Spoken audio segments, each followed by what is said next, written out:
Hey guys, welcome back to the channel. This is a story about what if Naruto was Bijuu Master in High School DxD. Before I start, please support for more amazing content, and do consider subscribing to my channel and share this video with your friends. This is written by FG7 Dragon and link in description and support writer. Let's start the video. Chapter 1, Go to Hell. Hinata Hyuga was generally recognized as a very calm and patient person. Everyone that knew her would say so, and some would even go as far as state that she would not hurt a fly. The later was, of course, an exaggeration, as she would not have been allowed to graduate the Konoha Ninja Academy, never mind become a chunin and fight in the war, had she been unwilling to spill blood. That being said, for all her kindness and overall niceness, she had limits. Her sister being kidnapped and having her eyes stolen, her world being threatened, her crush apparently receiving and treasuring gifts from another woman, and most recently herself being kidnapped, brainwashed, and almost married to the man who wanted to wipe out all chakra users went past what she could stand. Thus, when her kidnapper and wannabe husband, Tonari Otsutsuki, drew the thousands of Byakugan eyes of his ancestors onto himself and began molding that obscene amount of chakra in a last, desperate, spiteful and suicidal attempt at killing the chakra users and her crush, Naruto Uzumaki, in particular, she did not wait to see what her whiskered blonde savior had planned to deal with the situation. She picked up one of the kunai Naruto had dropped nearby and with a chakra-enhanced throw she buried it in Tonari's skull to the hilt, right between the eyes. She had always had good aim. Of course, rather than things ending there, it only got worse. Behind the uncontrollably mutating form of Tonari opened a rift in space not unlike those she had seen Obito Uchiha open, as well as Kakashi Hatake back when he still had Obito's right Sharingan. Only unlike those, this rift was growing further and further, and soon enough rather than their planet all she could see was a sea of colors melding one into another. Then, she and Naruto were sucked into it, and unknown to them, the entire moon followed before the rift closed, leaving those down in the elemental nations wondering what the hell had Naruto done this time. Time skip, days later. As she awoke and her eyes opened, Hinata was treated to the sight of an unfamiliar ceiling and blinked a few times before her eyes began darting around, first focusing on a floating glowing green sign that had several circle and unknown glyphs on it that faded from existence under her very eyes. Some sort of jutsu, she thought as she got in a sitting position and looked down at her body. Someone changed my clothes. She instantly noticed that she was no longer in the dress Tonari had put her into but in a plain yet comfortable light blue nightgown. As she began to look around the room, a near identical sign to that she had seen earlier appeared on an empty part of the floor, only larger, and in it appeared with a flash of light 3 figures, 2 of which she recognized while the third she did not. "Hinata!" Sakura exclaimed as she hurried to her side, instantly beginning to run a diagnostic jutsu over her. "How are you feeling?" "I'm okay," Hinata said slowly, eyeing the pink-haired girl curiously. "Should I not be? What happened?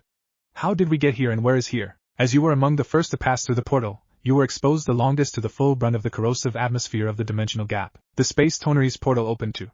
Shikamaru stepped closer with the tall blue-eyed, green-haired man. "You were hurt the worst, since unlike Naruto you don't have a healing factor. You've been asleep and healing for 5 days. Sakura explained as she ended her diagnostic. "Thankfully, you're fully healed now. Lord Beelzebub does great work." "Beelzebub?" Hinata's eyes went to the stranger. "Indeed. My name is Ajuka Beelzebub. I was doing some recon work with a colleague of mine in the dimensional gap when a moon almost dropped on our heads, almost literally," Ajuka commented with wry amusement. "I must confess, that is not something I ever expected to experience, for good reason." Shikamaru snorted.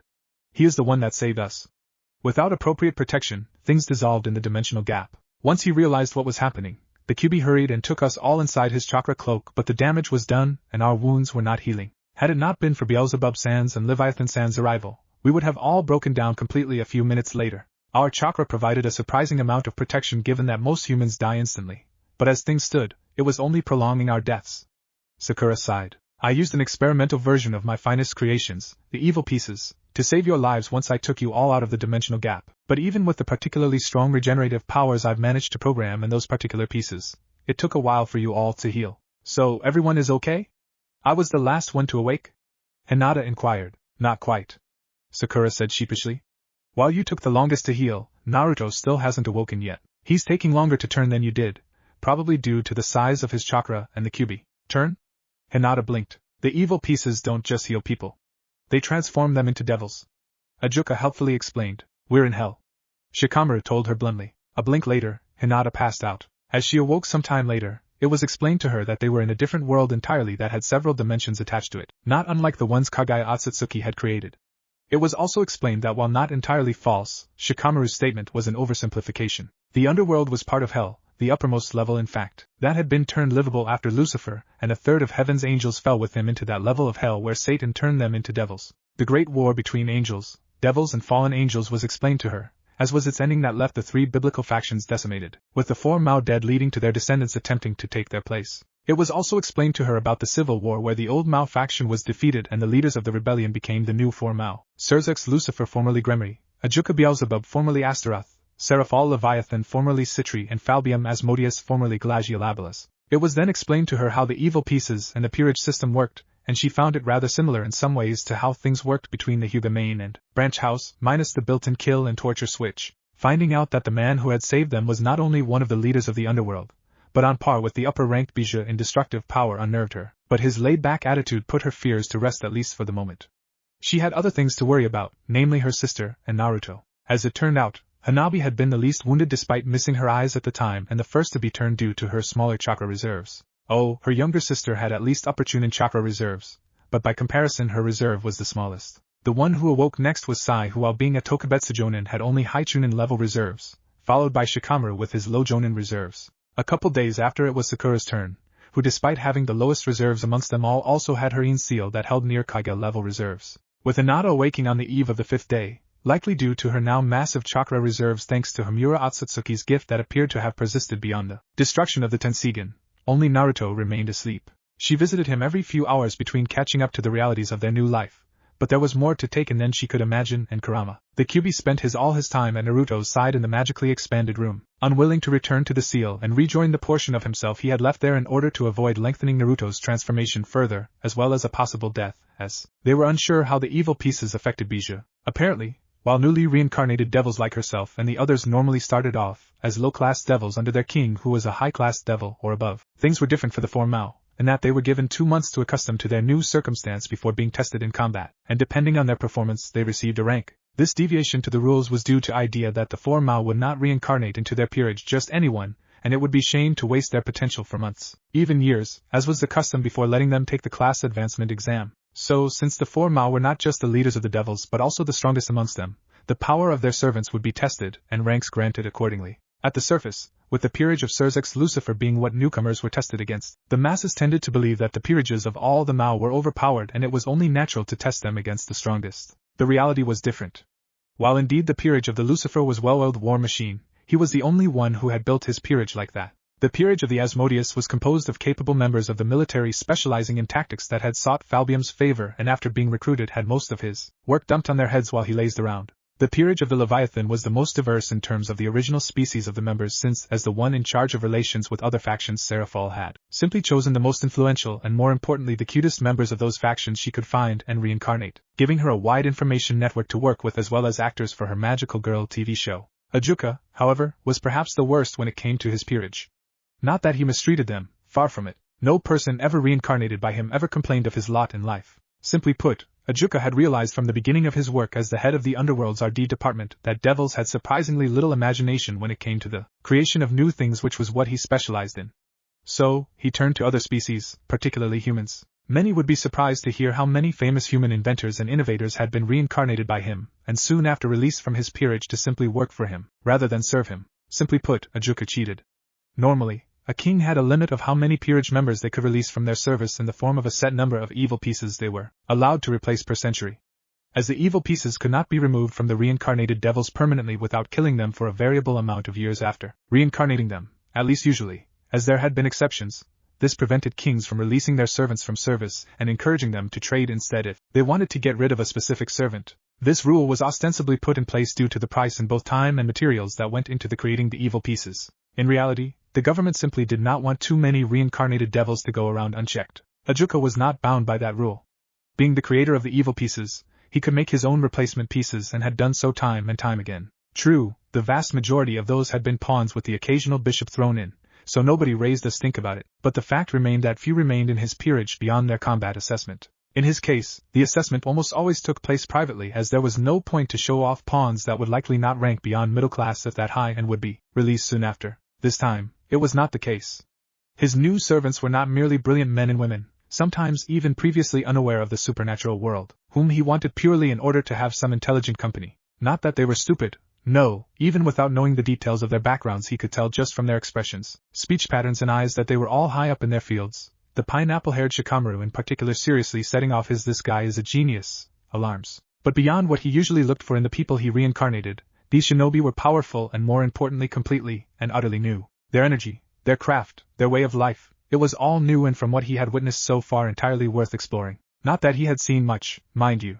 Accustomed to secrecy as they were, the shinobi hid most of their arsenal and focused on adapting to their new circumstances. From what Ijuka could tell, they were waiting for their still transforming friend, Naruto Uzumaki, to awaken before making any decisions. And Ijuka could certainly see why, as with his power his choice in the matter would make or break any plans they had. Oh, they thought themselves discreet, and for most they likely were. However, Ijuka was accustomed to monitoring every moment of his new servants to check for potential betrayal early on, so he knew what they were planning and was rather impressed with the deductions and hypotheses of the Naro, as well as the surveillance capabilities of the Hyuga's eyes, which made him even more thankful that he had close to 100 of those eyes along with the body of the man who had probably brought them into the dimensional gap. Tonari Otsutsuki was beyond even his improved evil pieces to revive, both time-wise and damage-wise, but that did not mean he would not learn from his body perhaps just as much as he will from his new servants. It was only on the 15th day after his transformation into a devil began that Naruto Uzumaki awoke with a growling stomach and demanding the food of the gods, ramen. Time skip. 2 months after Naruto awoke, assessment exam. Graphia Lucifuge waited patiently for her opponent to arrive within the rating field dimension prepared for the combat assessment of Naruto Uzumaki. In all honesty, she was rather conflicted about it. On the one hand, she was quite surprised she finally had the chance to fight against the Queen of Ijuka Beelzebub for the simple reason that he never expected him to get one. She was well aware of how he chose his servants, by not power but intelligence, and as such none of his previous servants had required her presence. In fact, other than the pawns Beowulf and Enku, only the Bishop McGregor Mathers had done any combat assessment with Ijuka's servants in the past for the rare magician that caught his eye and on whom it would have been a waste not to use a bishop rather than 3 pawn pieces. Now though, Ijuka suddenly pulled out of nowhere not 1 but 6 new servants that required assessment, and one of them was a queen. Other than Ijuka himself, the only one who seemed to know anything about them was Seraphal, and she was unusually tight-lipped about it. On the other hand, she felt rather insulted by Seraphal, for whom she had been a rival in claiming the position of Leviathan, when the former Citri told her to be careful and not get killed. She was an ultimate class devil, for goodness sake, on par with the Satans themselves. The mere idea of some no-name reincarnated devil besting her was ridiculous. No, she was nearly certain that this Naruto Uzumaki, a man of Asian descent going by his name, was simply the possessor of one of the 13 Longinus sacred gears that Ijuka had happened across and reincarnated for the simple purpose of having one of the legendary tools on hand to experiment on. In other words, the worth of Uzumaki Naruto himself was only of 1 pawn piece, maybe 2 if his Longinus was among the lower class ones. When the blue Citri teleportation circle appeared on the ground around 20 meters away from her, Graphia decided that it was likely that her opponent had no experience with manipulating his magic, an observation she made due to the way the teleportation spell was overpowered. More than likely, the newborn devil was pushing as much power as he could in it in an attempt to make it work better despite his inexperience with it. As the blonde in his late teens appeared from the circle, she was not impressed. Sure, he was rather handsome and the whisker-like scars or birthmarks on his cheeks gave him an exotic look, but power-wise she was not feeling much from him, so she decided her assumption of the necessity of the queen piece being due to a Longinus was likely accurate. He was also not the intellectual type given his carefree grin. The rank assessment of Naruto Uzumaki Dano, newly reincarnated queen of Ijuka Beelzebub-sama, will begin shortly. His opponent shall be Graphia Lucifuge Dano, queen of Surzex Lucifer-sama. Combatants, please stand by. The announcer instructed. As Graphia tensed in preparation, she was rather unnerved by how confident the blonde seemed to look as he entered a loose stance. What Longinus does he have? Graphia wondered. It's not the true Longinus, otherwise I would have felt some holy power from him, nor the Zenith Tempest as it's in the hands of the Church's strongest. Divine Dividing and Canis Lycaon have been confirmed to have sided with the Grigori. Maybe it's the dimension lost? If he can send my attacks to artificial dimensions, then I suppose he could be arrogant enough to consider himself untouchable, she considered. 3, 2, 1, begin. The announcer declared, and a moment later Naruto was right in her face, barely giving her enough time to summon a wall of ice between them. Fast. She thought with wide eyes before she found herself being flung away dozens of meters as her ice wall exploded. Looking towards the source, she saw him lowering his fist and strong. That ice wall was a rush job, but it would take raw strength on par with Cirque to destroy it so quickly and so devastatingly. Deciding that she was embarrassing herself by allowing a newbie to send her flying, she went on the offensive and called up a dozen or so large magic circles over her shoulder from which hundreds of ice spears began to shoot at the blonde and his surroundings. As she halfway expected, the blonde dodged between the rain of ice spears relative ease, so she made her next move, something she generally used against knights, but it was just as usable against queens that over-relied on the knight aspect of their evil piece. She turned the floor to ice and waited with a half-smile for him to slip, only for her expression to become shocked when he proved to have no less grip on the mirror-like ice than he would on coarse stone. More than that, As the finish dodging the last of the spears, he seemed to decide to respond in kind with his own magical attack as he raised an arm above his head only for no magic circles to appear. Rather, a ball of swirling energy appeared in his hand before it grew until it was larger than his head, gaining a pale greenish-white aura with a ring of swirling white blades. What made her hair stand out, though, was the bell-like screech that the spell was emitting. Then, he threw it right at her, and she immediately dodged it by taking to the sky before turning her head slightly to see the effects. The large stone outcropping that had been behind he was cut all the way through the moment the white blades of what she realized to be wind magic touched it, and soon after the entire structure was swallowed up by a massive white dome of swirling winds. Her eyesight was not anything special by devil standards, but she could clearly see how within that dome the solid volcanic stone was being shredded to dust by the maelstrom of millions of tiny wind blades. That attack is dangerous, she realized instantly. Even a glancing blow may cause incalculable damage to me, rook defense or not. Naruto was not content to letting her analyze his attacks though, and as soon as he felt that she was not giving him enough attention in favor of his Raisin Shuriken, he disappeared from his spot before appearing midair just in time to pound her through the ice wall she summoned on reflex several yards away, forming a trench through the ground before she stopped. When she did, though, she was no longer holding back. The opening greetings, as they were, had been delivered, and from here on out they were fighting seriously, spar or not. Within moments of regaining her bearings, dozens and hundreds of magic circles began to flash in and out of existence behind her in groups as they delivered their charge of frozen projectiles ranging from the size of kitchen knives to spear of ice more than a meter in diameter. On his part, Naruto was blocking them like a champ, using a couple senpo, Kurama Rasengan to essentials grind away whatever she threw at him, which was surprisingly easy even when taking into account that the spiraling balls of chakra he was holding were taller than he was and each possessed more energy than the average high-class devil. After over a minute of the continuous barrage, he began getting bored of the situation and dismissed the jutsu in his right hand before replacing it with another, specifically, with a Wakusei Rasengan, before, for just a moment, he was engulfed in a flaming dark orange aura and flickered from under the icy bombardment to right in front of Graphia. This time though, she was ready. She had prepared her strongest ice shield for deployment at a moment's notice, and as soon as he appeared before it formed, and ripped apart by the same centrifugal forces that blasted her further into the sky before, nearly a mile away, she managed to stop her uncontrolled flight and turned to glare at him. In response though, Naruto cupped his hands together, and within gathered a ball of dark crimson, nearly black, energy that sent alarms ringing in her head due to its similarity to her husband's power of destruction. Then, from that larger ball smaller ones began to shoot towards her at blinding speeds, and she dodged like hell out of the way of she small rain of pebble-sized attacks. Seconds later, as the seemingly harmless black ball landed across the landscape behind her, she was more than glad that she had chosen to dodge rather than block or deflect when each of those tiny balls exploded with power comparable to the nuclear bombs the humans on Earth were so proud of. I can't hold back anymore. I need to go all out. Graphia realized. Is this what Seraphol meant, that if I don't take him seriously, I'll die? She wondered as she began unleashing her full demonic aura. In everyday life, the vast majority of higher-ranked devils kept the majority of their power sealed, or on a tight leash to avoid causing discomfort to their weaker kin such as their servant. The process was rather simple, actually.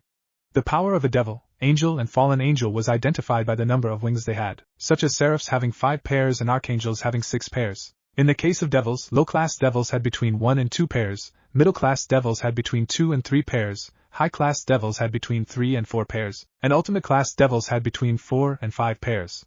Then, of course, were the monsters, the super devils, those supposedly on par with the progenitor of their race, Satan himself, possessing obscene amounts of demonic power, and identified by the 6 pairs of wings they bore. Since the disappearance of Satan, only 3 super devils had been born, Ajuka Astaroth and Serzex Gremory, who went on to claim the titles of Beelzebub and Lucifer, and Rizavim Levon Lucifer, son of the original Lucifer and Lilith. In her case, Graphia was a proud owner of 5 pairs of black bat-like wings that she unfurled in steps, as the first pair was keeping her afloat. The release of her second pair soothed the wounds she had accumulated. The release of her third and fourth healed those wounds completely, and the release of her fifth began freezing the very air around her as her power reached its peak. In response, the blonde across from her grinned in what she could recognize him, almost saying finally before summoning a pair of bat-like wings himself, making her realize that he had been flying without them so far, without even a magic circle to signify the use of a spell. Wind manipulation, perhaps? Graphia wondered as a second and a third pair of wings followed. High class already? She mused, well, what he displayed so far is actually worthy of ultimate class. She finished her though as a fourth pair unfurled. Then came a fifth, making her stiffen as the very air around her came alive, and if she listened carefully she could hear the snarls and growls of various beasts as a pressure began to push on her shoulders. Then, his appearance began to change. First came a shroud of dark orange flame-like energy covering his entire body before it became more solid and became a cloak that reached his ankles, black lines and circles all over it forming some sort of design, the whisker-like marks on his cheeks becoming black bars. His eyes that had become crimson with black cat-like slits then turned a golden orange as 10 pitch-black orbs emerged from his back. And with that, it was as if her senses had suddenly been muted. She stared at him in incomprehension for a few seconds, since while she could no longer feel his power, she could still see and hear the effects it had on the environment. Then she looked into his golden orange eyes and remembered seeing such eyes in the past. In a yukai senjutsu. She realized with trepidation. He was dangerous without it, on my level even with it. This is something else entirely. Then, his changes continued.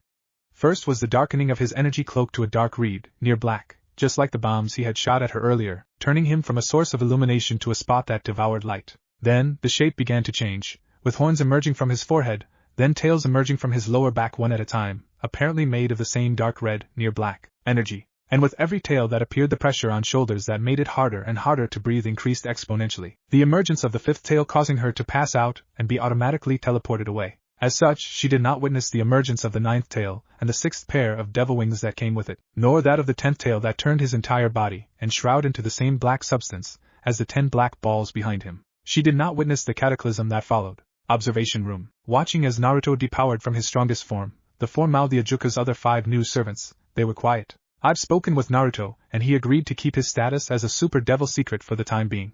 Ajuka ended the silence. He knows that just with becoming my queen he would be getting more attention than he is comfortable with. Add the fact that he is now the new strongest queen, and he'll probably be hiding his face from the public for months if he can get away with it. Simply being known to be ultimate class is enough for now, since the status as a super devil is not actually a defined category that gives him any perks beyond more attention. I see.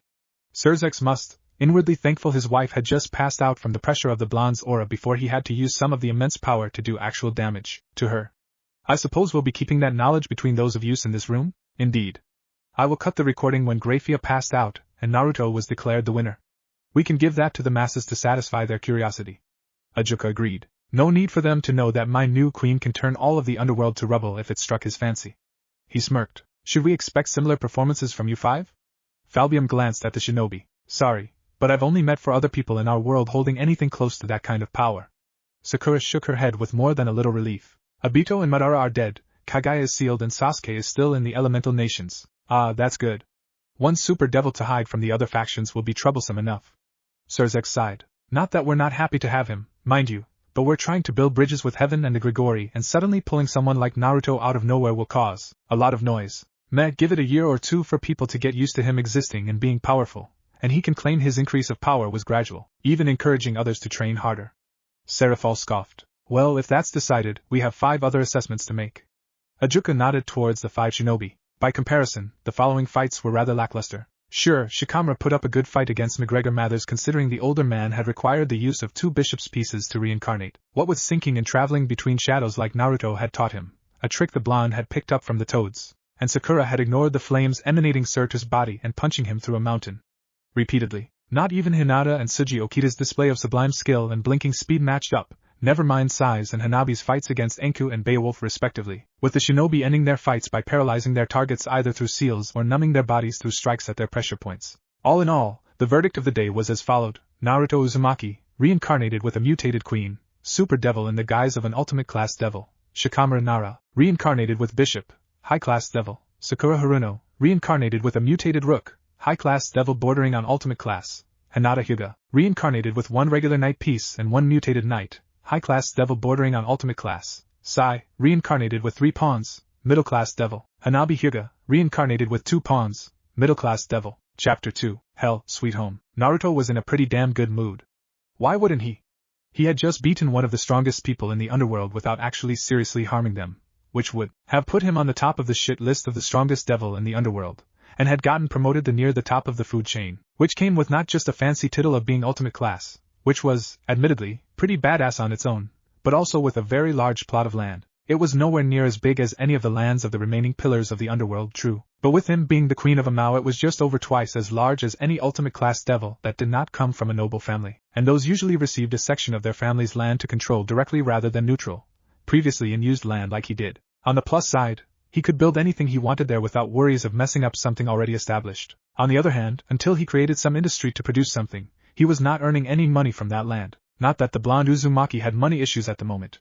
Just by being Ajuka's queen/primary lab rat/potential victim, he was getting a steady paycheck that he mostly left in his bank account. However, It had taken all of 10 minutes after Devil Society had been explained to him in broad lines for him to come up with a steady source of income, namely, the Ika Ika franchise that Jiraiya had left to him. Having been forced to do essentially nothing strenuous for months in the aftermath of the war against the Akatsuki and their string pullers, in other words no training whatsoever while his prosthetic arm adapted to him fully, Naruto had turned his attention to other matters that had been shelved due to the various emergencies involving the end of the world. The Ika Ika was one of them. Having read the tale of the utterly gutsy shinobi and having coerced into proofreading the third volume of Ika Ika, Naruto was well aware that while Jiraiya was not a bad author, the mistakes he made put off a lot of people that were not interested in only gratuitous porn. So, he took apart all 3 Ika Ika books and rewrote them in a more cursive and flowing manner while keeping the same level of porn. As he had expected, the book sales for the rewritten Ika Ika were very profitable, and some people were even suggesting he write a 4th volume in the series. In a world where the darker aspects of life as well as the generally intimate ones were at the high of the population's preferences at all times, Naruto was not in the least surprised when the very first volume of Ika Ika earned him in just a month and a half between when he published it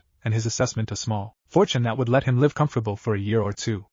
And it would only earn more as time passed, never mind the other 2 volumes that would be published eventually. Much to his satisfaction, with the earning of the Ika Ika series he was probably set for life, or at least a few centuries of it, which was now a necessity since, after more than a little experimentation, it was determined that there was absolutely no way for them to return home. They had tried every option available, even summoning jutsu, but none worked. Tonari's space-time portal had been meant to be unstable and destroy them in the process of sending them away. That was what Sakura and Ajuka had managed to conclude from analyzing the Otsutsuki's brain. That his death at Hinata's hands had stabilized the portal had been a fluke and that the portal had continued to drain on Tonari's chakra and expand until it had taken the moon. With it had been even more unlikely to happen. But happen it did, and despite the near certitude of never returning home they at least had the satisfaction that at least they had stopped the moon from crushing their world. Not that returning home was something they could really do at the moment. Disregarding their debt to Ajuka which they could pay off somehow in due time, which their revelations of various aspects of their world was paying off already at a steady pace, the fact remained that they were no longer human. Even if they somehow found a way home, they would still be devils. They would still have centuries and millennia of life to look forward to while everyone they knew had less than a century to live. Some not even a couple decades if they thought of Inoki who was already old as dirt and Tsunade whose regeneration jutsu had shortened her lifespan and prematurely aged her, despite her usual appearance might suggest. Them though? If Lord and Lady Gremory, the Lucifer's parents, were anything to go by for people older than the Sage of Six Paths, then the reincarnated shinobi had a long life ahead of them. And frankly, for all that saddened him to never again see his friends, to never get the opportunity to become Hokage, Naruto had no intention of moping around. His entire life consisted of obstacles that would break a lesser man, and he had overcome them all. If he really sat down and thought about it, his destiny in the elemental nations had been fulfilled. The Akatsuki was defeated, Madara was dead, Kaguya was sealed, the Bijuu were free, the world was at peace. And his last act there was to prevent the all-world from going splat. A pretty impressive resume, all in all. Now he was a devil. It was a new chapter in his life, and he was not going to start things off being broody and Uchiha-like. The others were in a similar state more or less. Sai didn't really care, as while he had improved much from his root days, he still considered himself a tool for Konoha deep down. Having ended up stranded in a different world as the price of completing a mission and saving the village was perfectly reasonable to him, and with Ajuka becoming his new master things were pretty good in his life. Shikamaru was somewhat more depressed, being separated from his clan and closest friends Ino and Choji. But as there was nothing to do about it, he got over it, and returned to his usual lazy yet genius self, doing his best to avoid actually working. Hinata had blamed herself for weak until Hanabi of all people snapped her out of it. In the end, had it not been for her impulsive action, they would be dead rather than just stranded in a different world and functionally immortal. Yes, they would miss their world, but considering how distant the average Hyuga was, never mind the main branch, they would not miss their family that much. Sakura, though, had had it the worst. Being more social amongst them, as well as having both her parents alive, made the sudden separation hurt her the most. In a way, it felt worse than simply dying on a mission since given their situation it was unlikely their souls would go to their world's afterlife when they died or any afterlife at all, considering that devils were supposedly damned. Surprisingly enough, it had been Kurama who snapped her out of her funk by poking fun at her until she lost her temper and attacked the fox. The following fight, which obviously ended with the Bijuu's overwhelming victory, led to Sakura not only calming down and getting over most of her issues, but the discovery and cementing of her sin, or at least one of them. It was incredible how refreshed she felt after letting out all that accumulated rage, but it made sense once Ajuka explained what really happened and what it meant for them. Devils were creatures of sin. The growth and stability of their power, as well as their mental stability, relied on their indulgence in one or more of the 7 deadly sins: wrath, sloth, gluttony, greed, envy, lust and pride. One of Sakura's sins was wrath. That surprised nobody that knew her. Ajuka, however, advised her to find another sin or two to indulge in to reduce her reliance on wrath, since overindulging in it would eventually make her too short-tempered to function properly in society. The same went for the other sins. It was better to indulge in several to smaller degrees than in just one utterly. To no one's surprise, Shikamaru's sin was sloth.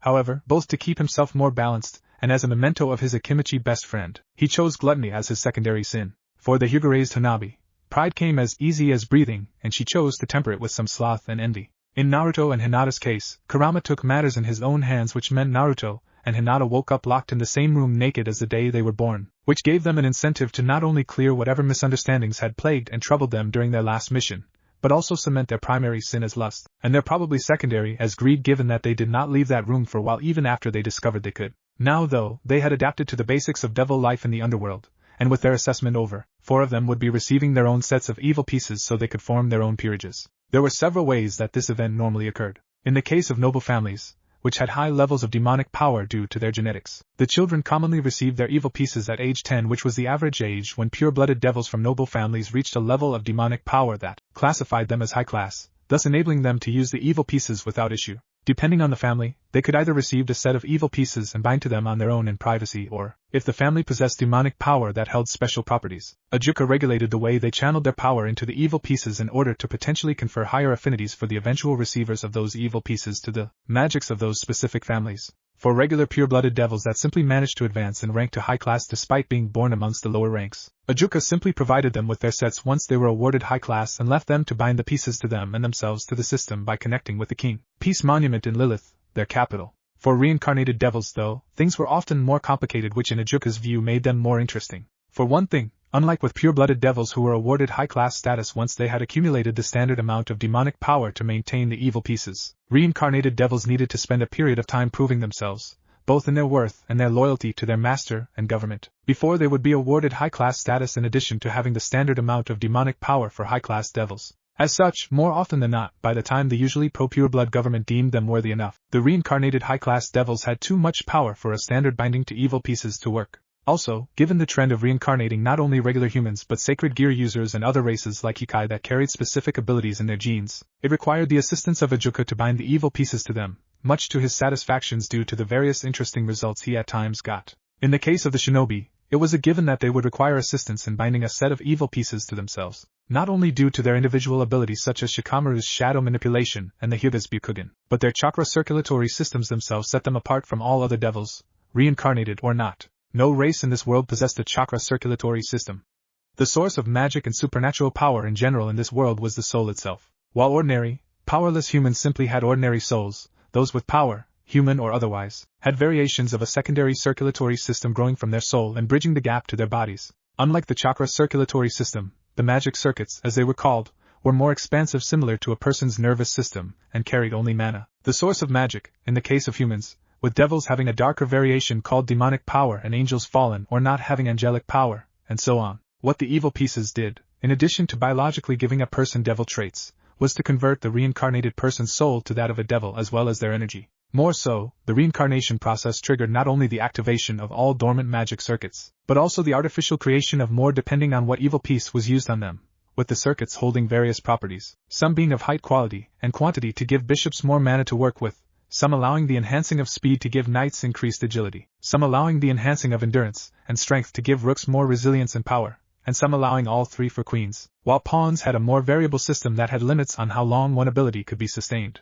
In the shinobi, though, the evil pieces had no already present magic circuits to awaken or convert, so they had to fulfill their function by creating them from scratch. Once the amount of magic circuits deemed necessary for their hosts had been created, the pieces had then moved on to the physical transformation to devil physiology, which led to the enhancement of their bodies beyond their already superhuman limits. These two steps had far greater results on shinobi than they would on humans of their new world. The creation of magic circuits meant increasing their reserves of yin chakra, which was the same thing as mana despite flowing through different conduits. The physical enhancement, on the other hand, meant increasing their reserves of yang chakra and its potency. It was only after those two steps that the evil pieces went on with their other tasks, converting the soul and its energy into that of a devil and forming a connection to their master, in this case a juka, which went without a hitch. In the end, though, the bottom line was that the benefits they received from being reincarnated into devils were at least 3 times greater on average when they would have been on a talented human on Earth that would necessitated the same evil pieces used on them. So Ajuka wanted very much to see if the trait of having chakra circulatory systems would be passed down at least to some extent through their evil pieces to their future servants.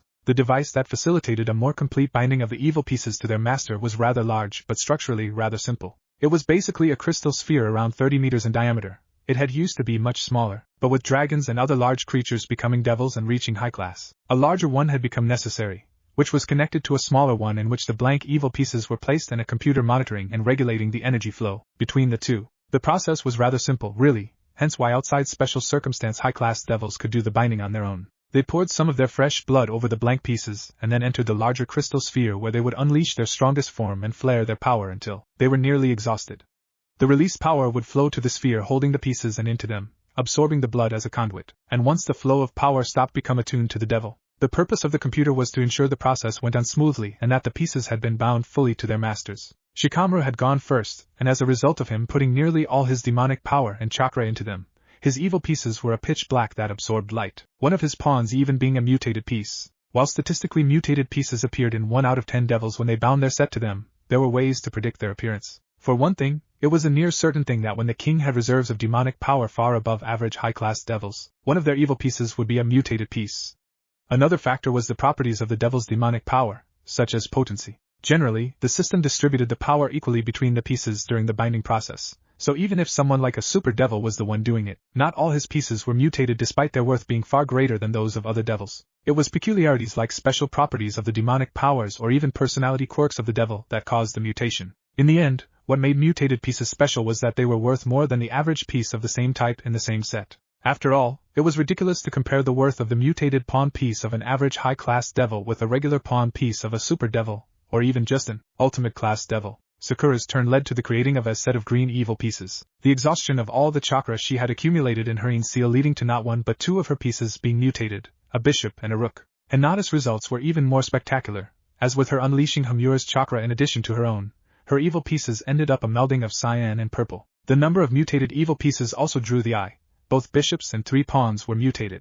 Of course, Naruto had to top that. While the unleashing of his final form had shaken Ajuka's lab something fierce, the maelstrom of orange, red and black power that came out of him was nevertheless channeled fully into his new evil pieces, turning them a solid dark orange with red and black accents, and every last one of them was mutated. Ajuka was not in the least surprised. While he himself got about 1/3 of his pieces mutated when he bound a new set to him, and Surzex would likely get half of them in the same state now should he need other pieces than his original ones. That was to be expected given their power levels as well as the peculiarities of their demonic power, their Kankara formula and power of destruction respectively. By comparison, Naruto had just as much if not more raw power, and more peculiarities than the 2 of them combined given his powerful affinities to all 5 basic elements of fire, water, earth, lightning and wind, the opposing 2, yin and yang, and several affinities generally restricted to bloodlines like lava, boil, magnet, scorch, and ink elements that he got from the melding of Bijuu chakra with his own. After recovering their energy and a quick teleportation to Lilith to bind them to the King Monument as part of the system, Ajuka took them back to his estate. Specifically, to a room Naruto had been visiting daily. The Bijuu are titanic living forms of tainted chakra, some like the Kyuubi actually called living masses of hatred due to how tainted their chakra is. The reason was rather simple. Due to them being both incarnations of nature itself as once part of the Shinju as well as having at their origin the chakra of the countless humans bound to the roots of the Shinju and drained of their chakra, the Bijuu not only absorbed natural energy in the process of refilling their reserves and recoalescing should they be killed, but also the emotions carried in the chakra human release in nature. Having lived for a millennium in a world always at war with itself, it was only natural that the predominant emotions in the natural chakra in the world were negative, hence what the Bijuu absorbed. Now, Kurama was in hell. Not hell proper, but the underworld, the uppermost and technically separate portion of hell. That did not change the fact that demonically tainted energy saturated the atmosphere, and with the portion of it inside Naruto being permanente converted and assimilated, the process of regenerating that portion of power was put in motion by drawing on the ambient energy which was all too easy to draw in, and with it hatred and malice beyond anything Kurama had ever felt in its long life. It had been a stroke of luck that they had found the Kyuubi in time and teleported the Bijuu to an isolated chamber, but the fact remained that the ambient energy of the underworld was too dark even for Kurama to safely absorb. The idea of going to the human world while he recuperated was tossed around and then quickly abandoned when Ajuka told them how whether it was on Earth or the underworld, Senjutsu users had to fight to keep their sanity against the malice that had become part of the natural energy. Kurama had reasoned that had it been just using Senjutsu, he could have handled it since he could have limited how much he took in and at what rate, allowing him to filter at least some of the malice, a theory Naruto put to the test and proved by entering not only six-paths Sage mode but also his new true form while retaining perfect control over himself. Yes, his energy in that state was darker, but it did not mess with his head. The blonde sage had even gone ahead and proven that he could purify the energy he took in and then release it back into the atmosphere, which led to him helping along Kurama's recovery by taking in natural energy from the outside, purifying it, and then visiting Kurama and releasing that energy in the isolation room. Unfortunately, due to the underworld and Earth not having natural chakra users, the ambient energy was rather weak and in-orientated, so they were not making much progress like that. The answer to the problem was surprisingly simple: have Naruto turn Kurama into a devil. It was often that those that were to be reincarnated into devils had received fatal wounds, or even already died. In the process of healing and reviving them, the king was able to supplement the power of the evil piece with their own by maintaining direct skin-to-skin contact. Only one problem remained, however: a Bijuu was a being of pure chakra. They usually coalesced into a solid form, yes, but they were still chakra. The closest thing they had for comparison were ghosts, which freaked Naruto out something fierce, and those were impossible to reincarnate as they were well and truly dead. So, Kurama needed a physical body or at least some genetic material for the evil piece to use in the creation of at least a pseudo-body, since while closest to a ghost, Kurama was made of chakra, living energy, thus very much alive. For this, Ajuka provided the preserved blood of a nine-tailed fox yokai named Kurama, and went on to explain the story behind it, and the other yokai that were famous enough for even humans not aware of the supernatural to have heard of the literary works, which interested the Bijuu and the shinobi greatly, as the coincidence of those yokai bearing the same names as the Bijuu was too much to ignore. Ajuka had obtained samples from them and other powerful yokai capable of practicing senjutsu under the promise of not forcing anyone into it or performing unethical experiments on yokai in his research on the subject. His results were rather unsatisfactory though, and he hoped that with Naruto and maybe even Kurama's help he would make more progress in the future, which led to Naruto pouring the blood on Kurama after pushing some of his fur aside on the Bijuu's belly, and then implanting his mutated queen piece through that spot before setting down to take a nap right on top of it, buck naked, allowing the Kyuubi to draw as much energy as he needed from him. As with his reserves now comparable to those of the Jubi, there was no actual danger of him running out, and as an added precaution, a few of his Kage Bunshin were keeping an eye on the situation and ready to gather sage chakra to transfer to him should he get low. Still, whatever he was expecting when he went to sleep, Naruto most certainly did not expect to wake up on top of a busted red-haired red-eyed woman who eerily resembled his mother despite the crimson fox ears peeking from the top of her head and the 9 fluffy foxtails of the same color connected to her tailbone, who was also buck naked. Brat? The Kushina lookalike, who could only be Kurama, blinked blearily as she woke up to see him peeking at her with wide eyes from where his face was resting into her generous cleavage. Gaha. Chapter 3, Devil Arms. Well, I can now say with certitude that the genetic material used will not affect what the eventual gender of Bijuu's transformation into a devil would be, Ajuka remarked blandly as he looked curiously at the feminized Kurama. How did you figure that? The Kyuubi snarked. The Kurama of this world is 100% male. Ajuka replied. Now you're just rubbing it in. Kurama twitched. Also, from what Naruto has told me and the memories he had provided, Ajuka continued. Nice tech, by the way. The blonde muttered absently as he stared at his former tenant. We can state that a Bijuu is likely to take the form of one of its former hosts. The Mao paused, or an approximation of it, anyway. He shrugged. Approximation? So Kurama's body is not identical with that of Kushina Uzumaki? Shikamaru frowned. Indeed. I can tell a few features come from Mito Uzumaki as well, from the memories Kurama herself has provided. Ajuka confirmed. Neither Mito nor Kushina had such large breasts though. Kurama protested as she groped his generous bust. From what I remember, even after giving birth a couple times, Mito only had a low C cup, and at the time of her death Kushina had a high D cup. These things are what size are they again? For one, I'm surprised you even knew that much regarding your host's measurements. Sakura pointed out in disbelief. And those are J cups. Your exact bust waist hips measurements are 1076195, at 175 centimeters of height and 65 kilograms of weight. Humph, I had to spend decades with nothing but pointless female chatter to listen to.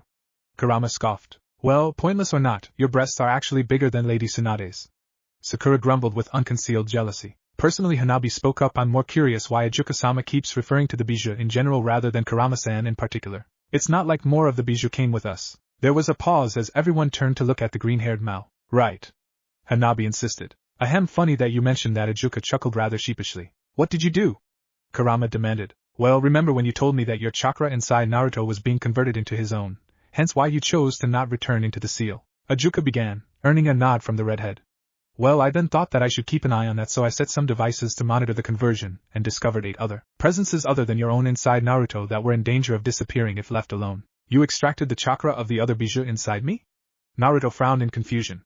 No, that can't be right. If that had happened, I would not be able of using 6-path Sage mode and the Good Adama. I extracted around half of each. Ajuka corrected. And stored them in isolated containers. I was curious in seeing what were the similarities with the souls sealed inside certain sacred gears. But with Kurama's condition becoming apparent, it was obvious that similarities were only superficial, so I didn't even start any work on them. Can I see them? Kurama asked, though it was spoken more like a demand. Sure, but they're not able to converse as they are. Ajuka motioned for them to follow and led them to another isolation chamber within which 8 2-meter-wide spheres stood, containing masses of crimson chakra only vaguely shaped as the Bijuu. They don't have enough energy to fully materialize, and exposing them to the ambient energy has proven to be a bad idea in Kurama's case. I can give them some of my chakra to help them along. Kurama absently spoke as she approached the closest sphere which held the nanobi. See the magic circle on the ground? That's the isolation boundary. Ajuka explained. Simply push an arm or something beyond it, and channel your chakra through it. In response, Kurama pushed a handful of her tails onto the sphere and unleashed a healthy amount of her crimson chakra into it, and within a few minutes Chome had become physical, if a lot smaller than before. Ugh, where am I, Kurama? Is that you? The nanobi turned towards the redhead in disbelief. Your chakra feels darker, but yeah, it's me. Kurama grumbled. I'll let Naruto explain while I help out the rest of our kin. She decided and moved on to the next Bijuu. Time skip, 3 hours later. So basically, Naruto wants to turn us into hookers? Shikaka asked after the long explanation was over. Who the fuck are you calling a hooker, you fucking sand rat? Kurama snarled. Remember your place, Shikaku. If it wasn't for me, you'd still be just formless chakra. And no, it's unlikely that you would all become female. Ajuka spoke up, undisturbed by the killing intent the Kyuubi was throwing around. It will likely depend on the forms of your past hosts, and your personal preferences. So Kurama wanted to be a woman? Shikamaru asked doubtfully. Actually, I think it's because he saw a lot of itself in the strong and temperamental woman Kushina Uzumaki was, from what Naruto has shared with us. Ajuka replied. Noises of comprehension and understanding accompanied this revelation. Well, I doubt I could be turned into a woman even if I had a particular preference for it. All my Jinchuriki were male. Gyuki muses, not at all upset about it. Same here. Shikaka added. All my hosts were female. Matatabi spoke up. They were hoping that any children my hosts would give birth to would inherit some of my power. It did not end well for them. Before what gender you could take even matters. Are you all sure you want to do this? It's not something to change your minds about later. Shikamaru pointed out. Why not? Gyuki shrugged. We would basically have a new lease on life. In the elemental nations, there was always the danger of some new Kage deciding they wanted to reinstate the Jinchuriki system. The possibility exists here as well if we remain as we are. If we become devils though, we would be able to fit in, not to mention that it would take forever to get back to full size the way we are now. Isabu grumbled. Do you all agree? Naruto inquired and received determined nods. Well, alright then. Naruto nodded. I'll start with Gyuki and then Chome and so on. Hey, why can't you start with me? Shikaka demanded. Because he wants to make sure he uses his more valued evil pieces on those that require a bigger price first. Ajuka explained. If he were to reincarnate you and Matatabi with his rooks, it is likely he will not have enough pieces left to reincarnate Chome and Gyuki. That means I'll be a pawn. Shikaka concluded. Worth several pawn pieces. Ajuka agreed. Do not underestimate the pawn piece. I created it for a reason, after all. You will be able to switch between having great strength and resilience, great speed and great magic power. That would work well with your skill set from what I've heard, he pointed out. Fine. Shikaka grumbled, seeing the point. He also understood that someone other than Naruto could reincarnate him instead, but that would mean no longer being together with his siblings, and as much as he whined about them, he did not desire the separation. They were made together, and they would remain together with Naruto. It will take hours, maybe even a few days for the process for even one of you to be complete. Ajuka warned. It only took the night for Kurama because it already had more than 4/5 of its power. You all, on the other hand, each have less than 1/10 of your original power. Time skip. 2 months later. 2 months, that was how long it took for Naruto to reincarnate all the Bijuu. The transformation of each lasted as many days as they had tails, and Ajuka insisted Naruto take 3 days break after each. Not that he was doing nothing while he was cooped up in the isolation chambers. Much to his displeasure, he was forced to study. There was only so much time Ajuka could set aside to spend with them each day, away from his duties and his experiments, so the recently reincarnated shinobi and Bijuu had to use other sources of information. Thankfully, Ajuka's library was open to them for perusal, and it soon became a common sight for them to laze around the Bijuu's isolation chamber reading. As much as some of them, Naruto and Kurama, would have wanted to skip straight to learning how to blow stuff up with magic, the fact remained that beyond the basics they knew nothing of devil society and history, never mind the other supernatural factions and the human world. It had been an admittedly amusing experience when some of the other Mao dropped by to visit. Flashback. Come now, Ajuka. Sir Zex was complaining. You've finally got some more lively servants, and you're making them study? Let them live a little. Need I remind you that they know absolutely nothing of not only the supernatural, but the human world as well? Ajuka drawled as he led the group towards the isolation chamber. All work and no play makes boring devils, Ajuka-chan. Seraphol pointed out. It's not like I'm forcing them to study. Ajuka sighed as he stopped by the door. They realize themselves how in over their heads they are and are trying to catch up. Besides, there are health issues to be taken into account. Are they ill?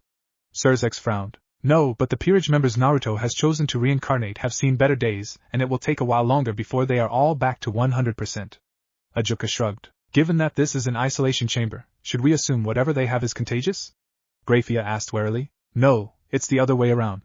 They are particularly weak to the atmosphere of the underworld, so we're keeping them isolated until their transition to devilhood has finalized. Ajuka corrected as he opened the door and led them inside. There were several people present, all of them occupied either with books or various folders of reports ranging from medical to mining. Sakura was going through several medical texts. Hinata was staring intently at a balloon in her arm that popped, and was replaced with another from the large pile next to her. Sai and an unknown black man with pale blonde hair wearing sunglasses were focusing on something they were writing with ink and brushes. Hanabi was going through law books. Shikamaru was intently studying an old book on the uses of the darkness element, while next to him were a few others on the same subject as well as the shadow and light elements. A tan-skinned teenage girl with orange eyes and mint hair was reading a book on familiars. A very busty red-haired woman with slit crimson eyes was reading some reports on yukai. And all around the place were hundreds of Narutos reading various materials. Hey, you have some guests. Ajuka called for their attention. HM? Oh, the Leviathan, the Lucifer, and his queen. One of the clones glanced at them. What's up? He waved casually. Ajuka, we've talked about this. Surzex sighed, closing his eyes and pinching the bridge of his nose as he felt a major headache coming. Surzex, Ajuka began. As much as you like one person, and as useful they may be, there are lines not even us devils should cross. Surzex continued. Cloning is one of them, but Ajuka tried. Even without the moral implications, just think how the rest of the underworld will react when they hear about this. Everyone will want one. We can't just hand out super devils to Surzex ranted on. Surzex! Ajuka shouted, losing his patience. What? The redhead snapped. It's just one of Naruto's techniques. The clones are temporary. One solid hit will dispel them. Ajuka explained dryly. Oh. Surzex blinked. Sorry to have doubted you, Ajuka. He chuckled nervously. Whatever. Ajuka shook his head, deciding not to mention that he was looking into the possibility of making those Kage Bunshin last longer at the very least, if not make them semi-permanent. With Naruto's knowledge and help, of course. Where's the original? He asked the nearest clone who was watching them with amusement. He's still at it with Saiken. He should be done by tonight, I think. The clone waved towards what looked like a massive gooey white blob. Approaching it, it became clear that the blob was actually a giant slug with 6 tail-like appendages at its rear end. This is disgusting. Graphia grimaced. Well, fuck you, lady. Nobody asked for your opinion. One of the eye stalks turned to glare at her. It can talk? Surzex blinked curiously. This is Saiken, Naruto's soon-to-be bishop. Ajuka explained. As well as the Rokubi Bijuu. Come again? Seraphol blinked. Didn't you say only Kurama-chan was sealed in Narukuin? Well, actually all the Bijuu left a piece of them inside him. And since it's only a piece, it's taking a long time to transform them into devils. Ajuka explained. The red-haired woman, the black-skinned man and the mint-haired girl you might have seen earlier are the Kyubi, Hachibi and Nanabai, that is Kurama, Gyuki and Chomei respectively. Becoming devils gave them human-like bodies as well. I see. Surzex mused. Well, glad to have you aboard. Where is Naruto thought? He asked Saiken. On top of me. He's currently taking a nap.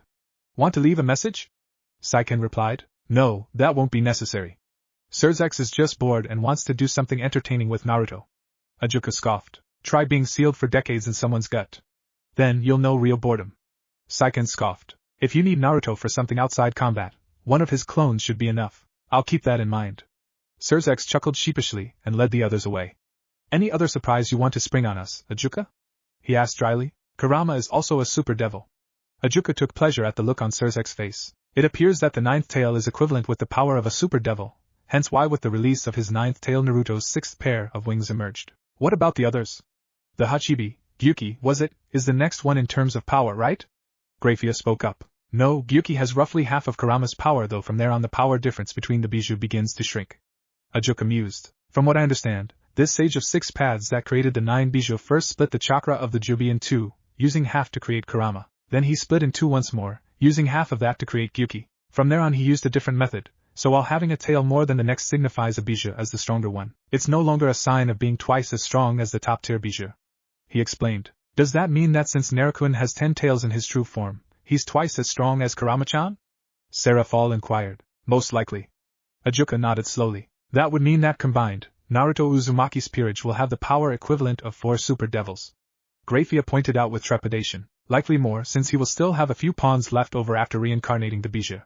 Ajuka remarked. How do we know they will not turn on us in favor of, say, the Yukai faction? Grafia asked quietly. No, I can say that the chances of that happening are near zero. What you need to understand about them is that if there's one thing they hate, it's traitors, Ajuka said with certainty. If we don't betray them, then we have no reason to worry about them doing so. Then I guess there's nothing to worry about. Surzex relaxed. As for the Yukai faction, Ajuka grimaced. They have read up on the Nikomata incident, he revealed, causing the others to react similarly, and while they are admittedly displeased with how we dealt with it, they are downright furious with how the Yukai faction did nothing to protect their own. I see. Surzex muttered. I wonder if they feel like I did when I found out father's greed got the better of him, and he engaged Rias to the youngest son of the Phoenix clan, he grumbled. At any rate, it will take a few more weeks for Naruto to finish reincarnating the Bijuu, so stop whining and show some real work for a change. Ajuka told him flatly. Flashback end. Now though, the 9 Bijuu were assembled under their new king, the unofficial second Jubi, Naruto Uzumaki, and they were all rather bored. The fact was, Ajuka spent the majority of his time in his labs, and while Shikamaru, Sakura, Sai and even Hinata could live with that and work on their own research projects to better the underworld, Hanabi and especially Naruto and his peerage could not do that, or rather, they were unwilling to do so. While discussing what they could do with their time now that they were decently caught up regarding the underworld and the supernatural world as a whole, Ajuka's attempts at sacred gears came up. What are sacred gears, really? Naruto spoke up. I mean, they were mentioned in various texts, and we know the god of the Bible made them, but, let me explain then. Ajuka mused. Sacred gears, also known as God's artifacts, are items with powerful abilities bestowed upon humans by the biblical God. They are part of his system of enacting miracles to help humanity. Sacred gears were created at some point during the latter half of the Great War when God realized just how much damage was being inflicted upon the human world as well as how little he could do to personally reduce that damage. Ajuka smirked slightly. You see, between leading Heaven's war effort, creating new angels to replenish Heaven's ranks, and keeping the other factions out of our war, God was quite busy, too busy to properly focus on the humans he was sworn to protect, and whom he had falsely claimed to have created. So he created sacred gears so they could protect themselves. Shikamaru deduced. Indeed. Not only did this allow human to pose some resistance worth noticing against those that attacked them, but with the sacred gears the humans affiliated with the church could actively participate in the war on the side of heaven. More than that, with sacred gears appearing randomly in humans, Christianity gained footholds in regions of the world where other religions reigned supreme, subverting more and more followers. It's no wonder that Christianity is today's #1 religion. Can you be a bit more specific regarding sacred gears? Sakura requested. Certainly. Ajuka agreed. For one thing, I can tell you that they can appear in those who are only part human rather than just pure-blooded humans. They have various powers, there's probably one for each type of magic out there. There are also multiple copies of the majority of sacred gears, only the 13 called the Longinus class that have the potential of killing a god being unique, though there exist weaker variations of some of them, he explained before taking a sip of water to wet his dry throat. As for their general abilities, sacred gears can also adapt and evolve based on their wielder's thoughts, needs, and feelings, gaining abilities or qualities as time passes. This is believed to be the source of Balance Breaker, and suggested to be the source of the transformation into a subspecies. Balance Breaker? Subspecies? Kurama frowned. Sacred gears have an ultimate state of activation called the Balance Breaker, which is the most powerful manifestation of the sacred gear. Once reached, the Balance Breaker can be entered again far more easily than the first time.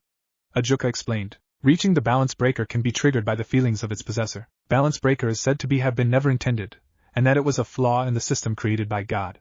He paused. As for subspecies, they are sacred gears that have taken on a unique characteristic because of the thoughts and feelings of the wielder. They are more powerful than the normal form of the same sacred gear, and will sometimes gain a new ability as well. Sometimes, both the sacred gear in its normal state, as well as the Balance Breaker will be a subspecies. Other times, however, only the Balance Breaker will be a subspecies. What about their composition? What are they made of? Shikamaru inquired. That depends on the sacred gear in question. Ajuka chuckled. While some manifest as weapons and armor, or jewelry, others appear just as abilities attached to part of the user's body, like the eyes for instance. But if you're asking about the core, it's a crystal within which the essence of the sacred gear itself is sealed in the form of energy despite having a physical form while in use. In fact, there are plenty of sacred gears that have living creatures sealed inside them, the most famous of them being amongst the Longinus, with boosted gear having Drake, the Red Dragon Emperor and one of the Heavenly Dragons, which the Divine Dividing having Albion, the White Dragon Emperor, and the other Heavenly Dragon. Then there's also the Regulus Nemia, which contains the spirit of the Lion King, the Nemean Lion Regulus, residing within it. And how did these creatures end up being sealed in sacred gears? Kurama scowled, drawing parallels to the situation of the Bijuu. I can't tell you how it was for all of them, but the most famous examples, the heavenly dragons, tend to speak for themselves. Ajuka said dryly. Specifically, those two battle maniacs, Drake and Albion, have been the source of disaster all over the world throughout history. Whenever they met, they fought, causing natural disasters and in some cases destroying entire civilizations. In fact, the Great War was actually put on hold and the three biblical factions teamed up to take them out when they suddenly began fighting in the middle of our battlefield, not paying any attention to the tens of thousands that got killed simply from the backlash of their attacks. In the end, they were killed and the biblical gods sealed their souls in what became the boosted gear and the divine dividing. Even now, those two dragons project their rivalry into their wield as those who survive activation, anyway. Survive activation? I don't like the sound of that. Hinata frowned. Sacred gears of great power like the 13 Longinus put a certain strain on the user's body. Ajuka explained. Take the boosted gear and the divine dividing as examples. The boosted gear doubles the power of the wielder every 10 seconds, but that does not mean the body of the user can handle that power. And since most activations are due to strong emotions like in battle, they won't realize their body is breaking down before it's too late to stop it. With the divine dividing, the user has the enemy's power and absorbs it into themselves. Imagine how a normal human would react to having half the power of even just a low-class stray devil suddenly forced in them. Kinda like a Jinchuriki using too much of their Bijuu's chakra, only without the regeneration factor to keep them together. Naruto grimaced, thinking of his initial experiences of using more than 4 tails of Kurama's chakra. Because of this, it is rather rare for humans who were previously unaware to the supernatural to survive the activation of their sacred gear. Ironically, the highest number of sacred gear users number amongst reincarnated devils, since the increase in durability ensures the safe use of their gears, and quite a few high-class devils specifically seek out sacred gears users, either with active or dormant gears, to add to their peerage. Ajuka revealed. So, when you get down to it, sacred gears are crystals with something sealed inside them, ranging from physical objects to rare spells to souls of living creatures. Hanabi summarized. Indeed. Ajuka confirmed before Hanabi changed the subject to magic. Unseen by them, Shikamaru and Naruto exchanged calculative looks. Time skip. 2 months later. It had been of some difficulty, but they had found one. Not necessarily because stray devils possessing sacred gears were rare, on the contrary. A good quarter of the strays out there held a sacred gear of some kind and had defected either because they had been tricked or reincarnated into devils against their will, or, more common, they got it into their heads that because they had sacred gears they were chosen by God or other such reason to think themselves superior, and thus saw it beneath them to follow the orders of their king. The reason why it had taken them so long to track down a stray with a sacred gear was twofold. On the one hand, after 2 months of essentially laying low, it was expected of them to make appearances with the Ajuka at various events, more often than not being ordered to go in the Mao's place, as he was not overly fond of parties, and now he had the opportunity of passing the buck to Naruto and his other servants. It came as quite a surprise to the other shinobi that yes, Naruto could be polite to nobles even if he would like nothing more than kick their arrogant asses, and yes, he did know etiquette even if he showed literally no sign of it back in the elemental nations. When asked after his first baffling performance, he explained that during his 3 years on the road with Jiraiya he had passed through the palaces of more than half of the daimyo in the elemental nations, and Jiraiya had drilled into his head how to act around nobles after explaining to the temperamental blonde that if the nobles got pissed off, Konoha could end up as bad as Suna economically, if not worse. Thus Naruto learned to bite his tongue and smile at some of the most arrogant bastards in the elemental nations, who wasted more money before breakfast than it would take to keep a large family fed for a year. The reason why he did not bother with such an act around shinobi? Simple. Shinobi respected power and conviction, not pretty words and ass-kissing. The other reason why it took them so long?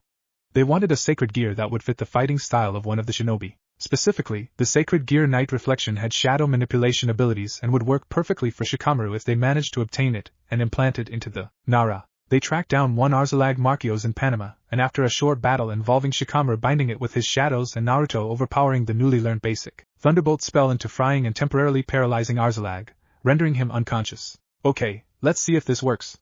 I don't want to have wasted weeks of going through sighting reports for this bastard. Shikamaru sighed. Hold your horses, I'm getting to it. Naruto grumbled as he climbed on the massive devil's reptile-like torso, and after activating his chakra cloak over his arms he reached inside, phasing through, and began to feel for the sacred gear's crystal core. Finding something, he pulled it out, revealing a purplish bishop evil piece. Ups, Naruto muttered before shrugging and placing it in his pocket. Another bishop later, and he was getting annoyed when he finally found it, pulling out a black crystal the size of his fist surrounded in a black aura. Jackpot. He grinned. Now hand over those bishops to me already. Shikamaru rolled his eyes at his whiskered friend's enthusiasm and caught the 2 pieces thrown his way, immediately setting to work. What he was doing was simple in theory but complex in practice. He was removing a good chunk of the programming inside the 2 bishops that allowed the 2 crystals to serve in the reincarnation and empowerment of people into devils. He could do this thanks to over a month of going over Ajuka's notes, and watching the Mao personally create dozens of evil pieces of each type. Then he tossed them back to Naruto, who held them between his cupped hands, and soon enough within an orb of his demonic Bijuu chakra. Slowly but surely, the two bishops lost their form and merged into a single blob, which he shaped into a perfect sphere before withdrawing the chakra and inspecting the results carefully and having Shikamaru double-check. It looks as expected.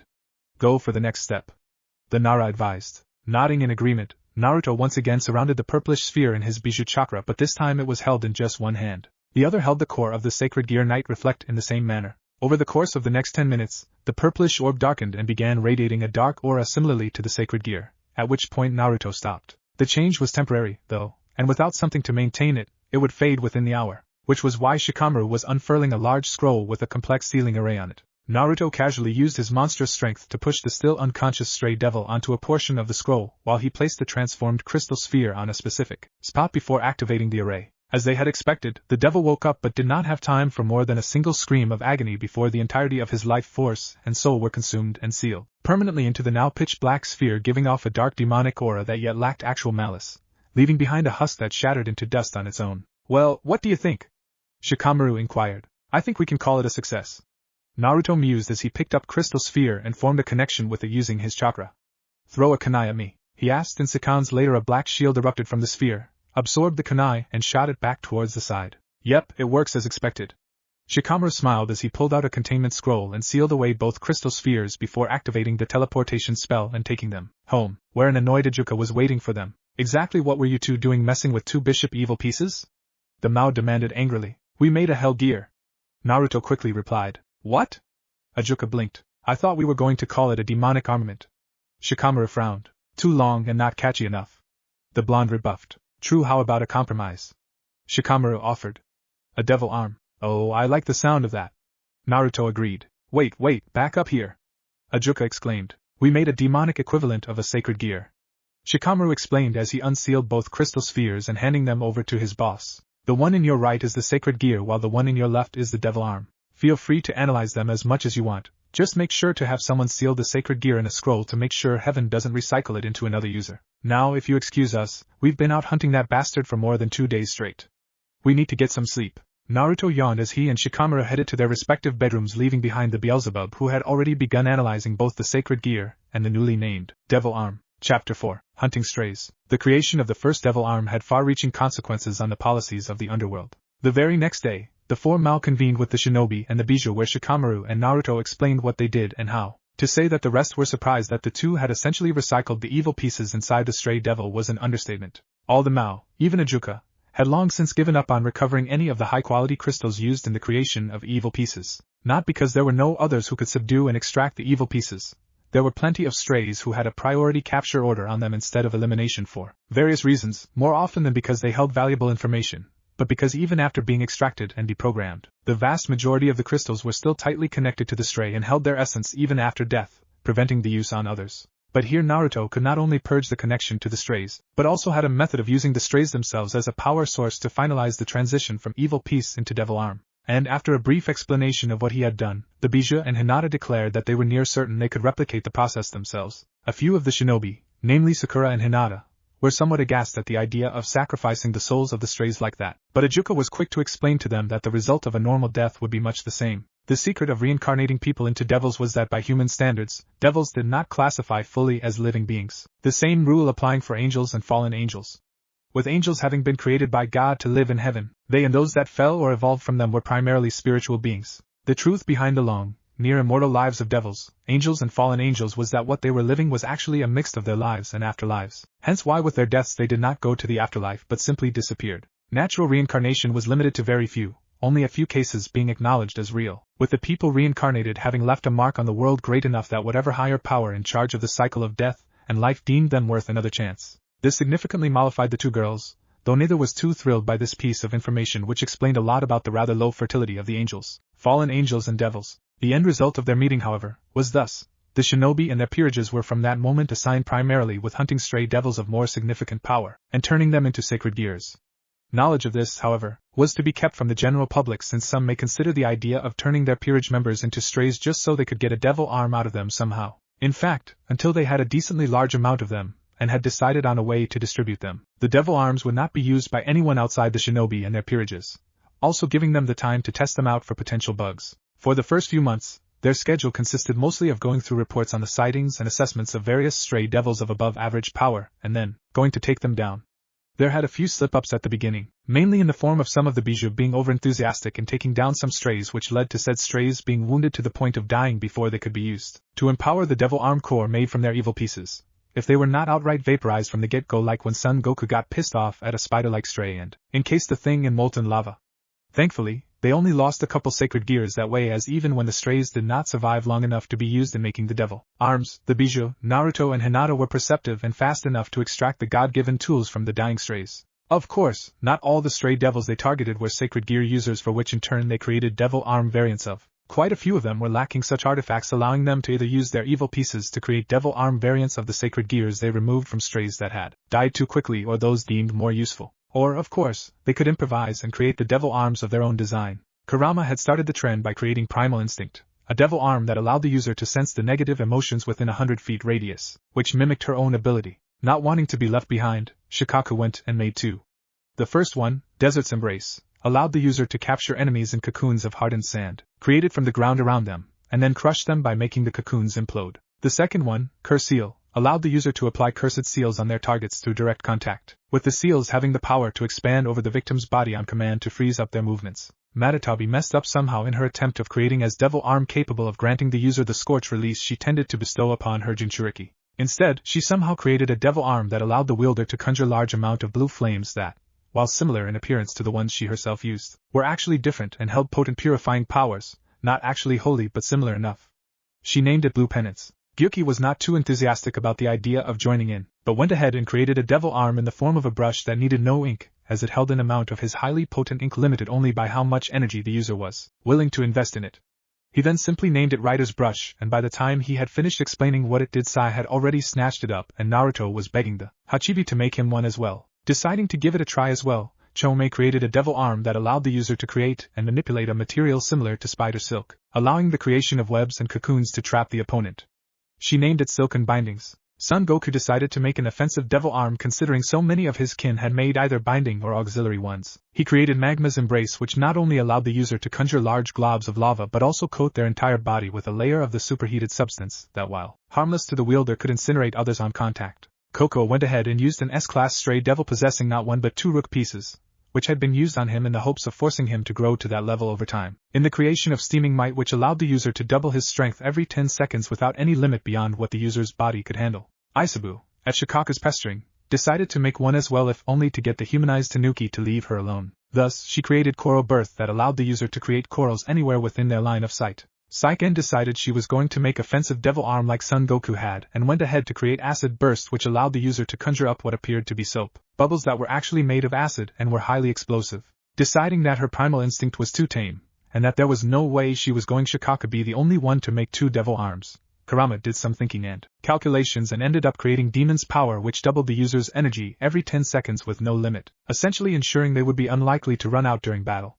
Of course, how much one's reserves could increase by how much their body could handle. Seeing that the Bijuu had all essentially made devil arm versions of their own unique abilities, Naruto decided to follow the trend and worked his ass off in designing and then creating Sage's Blessing, which allowed the user to absorb any kind of energy they come in contact with, be it demonic, natural and even holy energy, purify and convert it into the user's own and only then add it to their reserves. It, like the Divine Dividing, also had a safety feature of expelling excess energy to avoid harm to the user only, unlike the Longinus, which released that energy through its wings. The Sage's Blessing released that energy from all over the wielder's body, allowing to use the expelling energy in bursts to deflect incoming attacks. In essence, it ensured the wielder would never run out of energy. Of course, for something of this magnitude, not only was the sacrifice of an ultimate class stray devil required, but also a crystal core from a mutated queen piece or equivalent, which Naruto created from scratch out of a good Adama. Hinata had the same approach but decided to be more practical and created the Wide Eye, which mimicked the Byakugan's abilities, but only within 10 meters, being meant primarily to be a tool used by healers to see what's wrong with their patients. The relative peace and quiet ended when they received an urgent recall message to Ajuka's office rather than his lab, where they usually met up with him. They took it as a sign that he would be acting in official capacity. Sure enough, at their arrival they found out that all the Mao were in attendance along with an elderly man that instantly put them on edge. The reason?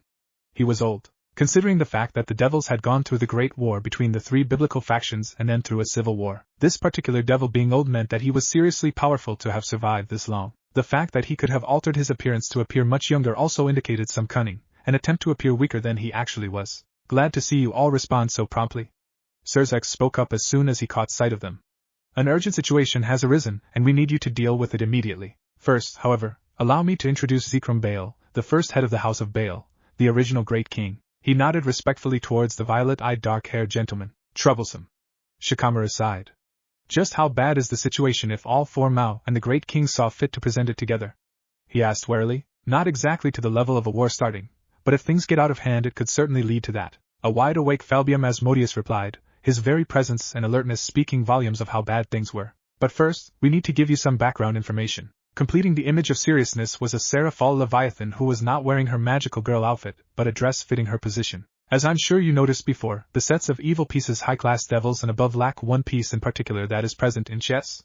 Ajuka began. The king. Naruto's eyes narrowed. He had wondered, indeed, why prideful creatures like devils gave things like endurance, strength, speed and reserves to their servants yet did not get any power-ups themselves. In my original design, there was a king piece among the evil pieces. However, it quickly became apparent that not only were the effects rather unstable, but those who used them became far too powerful, which upset the already fragile balance of power in the aftermath of the civil war with the old Mao faction. Ajuka explained. Unlike the other pieces which grant special abilities, the king piece simply boosts a person's power. However, the king piece's strengthening is anywhere from 10 to 100 times and more. There are restrictions to its use. 1. The user cannot already have an evil piece because the king piece would overlap with their current piece and expose them to dangers. 2. The user can potentially die if they are too strong. There are only 9 unused king pieces in existence, banned from further use. Here he paused before turned towards Zephos. Until yesterday evening, there were 10. Ona of my descendants, a third cousin of the current head of the Bale clan, chose to support his elder sister by becoming her queen around a century and a half ago. Zephos picked up the explanation. However, recently it appears that Zephos has grown angry of his position and jealous of his king's, Zerajal's, power, which even with the boost of his queen piece still surpasses his. Let me guess, he got his hands on a king piece and used it. Kurama spoke up flatly. Indeed. Zephos confirmed.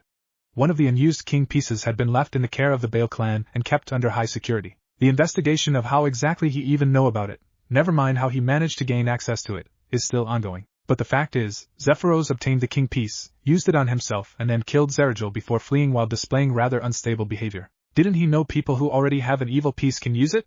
Sakura spoke up. I would not be surprised if rather than that, he thought that only pure-blooded devils could use it. Which is also true considering reincarnated devils automatically disqualify. Zephos sighed. How unstable is he? Naruto frowned, having personal experience with unstable power-ups. Very. At the rate things are going, he will literally explode within a week tops. Ajuka replied. Then I suppose the question is whether you want us to put him down or to capture him so you can do it yourselves. Shikamaru deduced. I want him dead. He is not only a stray, but a kinslayer as well. Zephos muttered. Glancing at the Mao, they received nods of confirmation. All right then. Naruto nodded. I don't suppose you know where we can start tracking him down? Even better. Ajuka smirked. We discovered his general location and placed the teleportation disruption field over the whole region. He won't be able to teleport away, and from what I understand he was never the most athletic person even before his body started becoming unstable from the king piece. Well, that will certainly make things easier. Naruto smirked confidently. Just one question. Hanabi spoke up. If he does explode, just what kind of damage should we expect? Well, let's put it this way. Ajuka grimaced. Most high-class devils have smaller territories than what the crater would be, so we need to kill him quickly, lest the stress of battle makes him even more unstable. And if he does blow up, we won't be able to teleport away. Shikamaru summarized their situation. Swell, I admit, I am rather surprised how blasé you are about the existence of the king piece. Zephos remarked curiously. I'm already strong enough and will only get stronger as I train. Naruto pointed out. I don't need a king piece, and if someone is using it without getting themselves and those around them killed? Not my problem, even if some of the top players of the rating games only got there by using a king piece? Zephos prodded. Boss, what do you think the chances of my peerage are in a rating game with those particular top players? Naruto asked Ajuka with obvious amusement. You would wipe the floor with them. Only Daihauser Belial, who doesn't use a king piece, would be able to pose a serious threat to you, and not only because his clan's signature ability, worthlessness. Ajuka explained. I see. Well, with those people who use the king piece having no chance against me, why I should be upset. Besides, I'm a shinobi and my way of fighting has nothing against the king piece. Naruto shrugged. Your shinobi way of fighting? Zephos raised an eyebrow. If you're not cheating during battle, you're doing it wrong. Naruto smirked. Quite the interesting queen you've got for yourself, Ajuka. I look forward to good news. Zephos smiled as he left. The group remained in silence for a few more seconds. He teleported away. Hinata announced, allowing them all to relax. So, given that you're sending us instead of, say, Surzex Peerage, you don't want us to just kill this guy. Shikamaru spoke up. Indeed. Surzex agreed. This gives you an opportunity to create a devil arm potentially on par with one of the Longinus class sacred gears. Had the other King Piece users been viable, we would have suggested already. However, amongst the few that use it, even fewer are people of more dubious interests, while the remainder are actually decent people. As all of them are immensely powerful and influential, we cannot risk alienating them lest some of the more volatile ones decide to take their anger out on innocent people when they rebel. I plan on calling it a Satan-class devil arm. Ajuka spoke up. This devil arm, what do you want to do with it? Naruto asked hesitantly. Well, Surzex began. Why do you ask? He shot back. Well, if you have a certain purpose in mind for it, I can tailor it to fit that purpose. Naruto pointed out. You're going to keep it? Falbium replied. Come again? Naruto blinked. There have been some incidents that we managed to link to the old Mao faction. They are becoming more and more active. Surzex sighed. Considering that they've been silent over the past 3 centuries, it's likely that they will make an attempt to seize power in the near future. As such, we need to give the strongest players on our side some power-ups, just in case they've cooked up something dangerous during their absence. Ajuka added. Shalba Beelzebub, one of the descendants of the original Mao Beelzebub, is also an inventor and a genius in his own right. I doubt he stood idle for centuries. The Satan-class devil arms after yours will be for us Mao, Grafia-chan and Kurama-chan. Serafal told them. In other words, the most powerful people on your side that are directly affiliated to you, thus completely trustworthy. Sakura nodded. How many will there be in total? 9. 1 for each level of hell. Surzex replied. So that means you need to come up with 2 more people to use them. Hinata mused before adding when several pairs of eyes turned towards her in consideration. Sorry, I already have plans for a specific devil arm that I'm designing, which you can make powerful enough to be a Satan class one. Ajuka pointed out. But I wanted to make one for Hanabi as well. Hinata lowered her head. You can make the one you originally planned for me and a stronger version of it for yourself, sis. Hanabi pointed out. Even some of the Longinus class sacred gears have lesser versions out there. That's true. Hinata bit her lip. Very well. If you want to trust me with this responsibility, I will do my best not to disappoint you. She decided. That leaves one more person. Falbium began to look at Gyuki. I already have a devil arm and I don't want to replace it. So drop it. The Hachibi said flatly. Well, I suppose we can decide on the last candidate later on. Serafal changed the subject. Another reason why we chose you to deal with Zephos Bale is because you have available to you another form of teleportation that would allow you to get out of there if the worst happens, and this one is not inhibited by the suppression spell over the region. Hiration. Shikamaru frowned. In a new world where people already had a teleportation spell, with only himself knowing his father's legendary jutsu despite not having mastered it himself, Naruto had decided to share it with his fellow shinobi and the Bijuu. They all could use it now, but not in battle, as every trip disorientated them something fierce, unlike the teleportation spell which had a much smoother transition. As such, only Naruto, Kurama, Hinata and Hanabi, who were used with intense high-speed combat, were able to use the Hiration in combat. To simply travel away from somewhere, though? That was something they were all capable of in a split second if the situation called for it, and they were prepared. Alright then. If you say that this devil arm will be for my use, I need to get some things from the lab to use in making it. Give me 5 minutes, Naruto said before disappearing a yellow flash. Reappearing at a marker he had placed in the lab they did their devil arm research in, he quickly gathered a number of crystals and stored them in a scroll that he then placed in one of his hidden pockets before teleporting back to Hinata's side. Done. He told the group. Got everything? Good. I'm teleporting you to the edge of the sealed-off area. Ajuka informed them as a large teleportation circle appeared under the shinobi and Bijuu. From there, you should be able of tracking him down. Be careful. Don't get yourselves killed. If you can't get him alive to make the devil arm, it's better to just kill him. Don't take unnecessary risks, Naruto-kun, Serafal insisted with some worry for the blonde whom she knew could at times be so focused on a task that he ignored dangers to himself. Don't worry, I'll pull his ass out of the fire if things get tough. Like usual. Kurama smirked. You're the last person who should talk about asses being on fire. Hinata giggled. You swore you would never bring that up. Kurama reddened. No, you begged me to swear. I never actually agreed to anything. Hinata chuckled. Oh, this I have to hear. Naruto's grin widened. Perhaps some other time. Hinata thought better as she remembered the entire content of that encounter. We have work to do right now. Right, everyone ready? Naruto glanced around. Let's do this already. Kurama rolled her eyes. Anyone want to chicken out? Shikaka taunted. Why? This is just some juice-up high-class. Sakura began. Ultimate class. Surzex corrected in amusement. Ultimate class devil with the power to totally obliterate things and people form existence. Why should we be worried? She finished sarcastically. That's the spirit. Naruto grinned and gave Ajuka a thumbs up, being teleported away moments later. Appearing in a rocky area, Hinata and Hanabi instantly activated their Byakugan and checked their surroundings. Clear. He's not here nor within a 10-mile radius. Hinata informed them. Our turn then. Kurama nodded towards Naruto and they both closed their eyes and inhaled softly as they entered Sage Mode and Six Paths Sage Mode. Black markings reminiscent of her fox forms appearing around her eyes while Naruto gained no skin markings himself. Opening their eyes were near identical in that they were both orange with slit pupils, however Kurama's were closer to red than the blonde's. Found him. A massive and fluctuating energy signature in that direction. The whiskered blonde pointed. It's pretty damn far away. Kurama grumbled. I'll fly you guys there. Chomei offered. That could work. Beats us individually flying there since that way he'll be able to see how many of us are right off the bat. Shikamaru gave his approval. Alright then. Naruto gave her his okay as well and within seconds Chomei had taken her nanobi form and took off as soon as they all climbed on her back. So, what's the plan of approach? Sai inquired. First of all, we need to contain him. Unless he's a complete idiot, he won't stick around once he sees how many of us are there and how powerful so many of us are. Shikamaru began. That means a barrier. Sakura nodded. I suggest 4 of the Bijuu do it. I agree. Isabu is a given since she can use her Coral Birth Devil Arm from a distance, hindering Zephos Bale even while sustaining the barrier. Hinata pointed out. That's fine with me. The Sanbai who now looked like an older Rin Noera, her once host, agreed. I would normally suggest Shikaka since he can control his sand from a distance, but since we plan on capturing this guy his talent with cursed seals will be more useful in close range. Hanabi spoke up. Damn right. Shikaka smirked. Between me, Naruto and Whiteface using my curse-sealed devil arm, we'll pin that fucker down in no time. The bald Gaara lookalike bragged. I'll do it. I'll sustain the barrier. Chomei spoke up. I as well. Saiken added, nodding her blonde head. Alright, we need just one more for a stable 4-corner barrier. Naruto said after staring just a bit longer at Saiken. Who could blame him, though?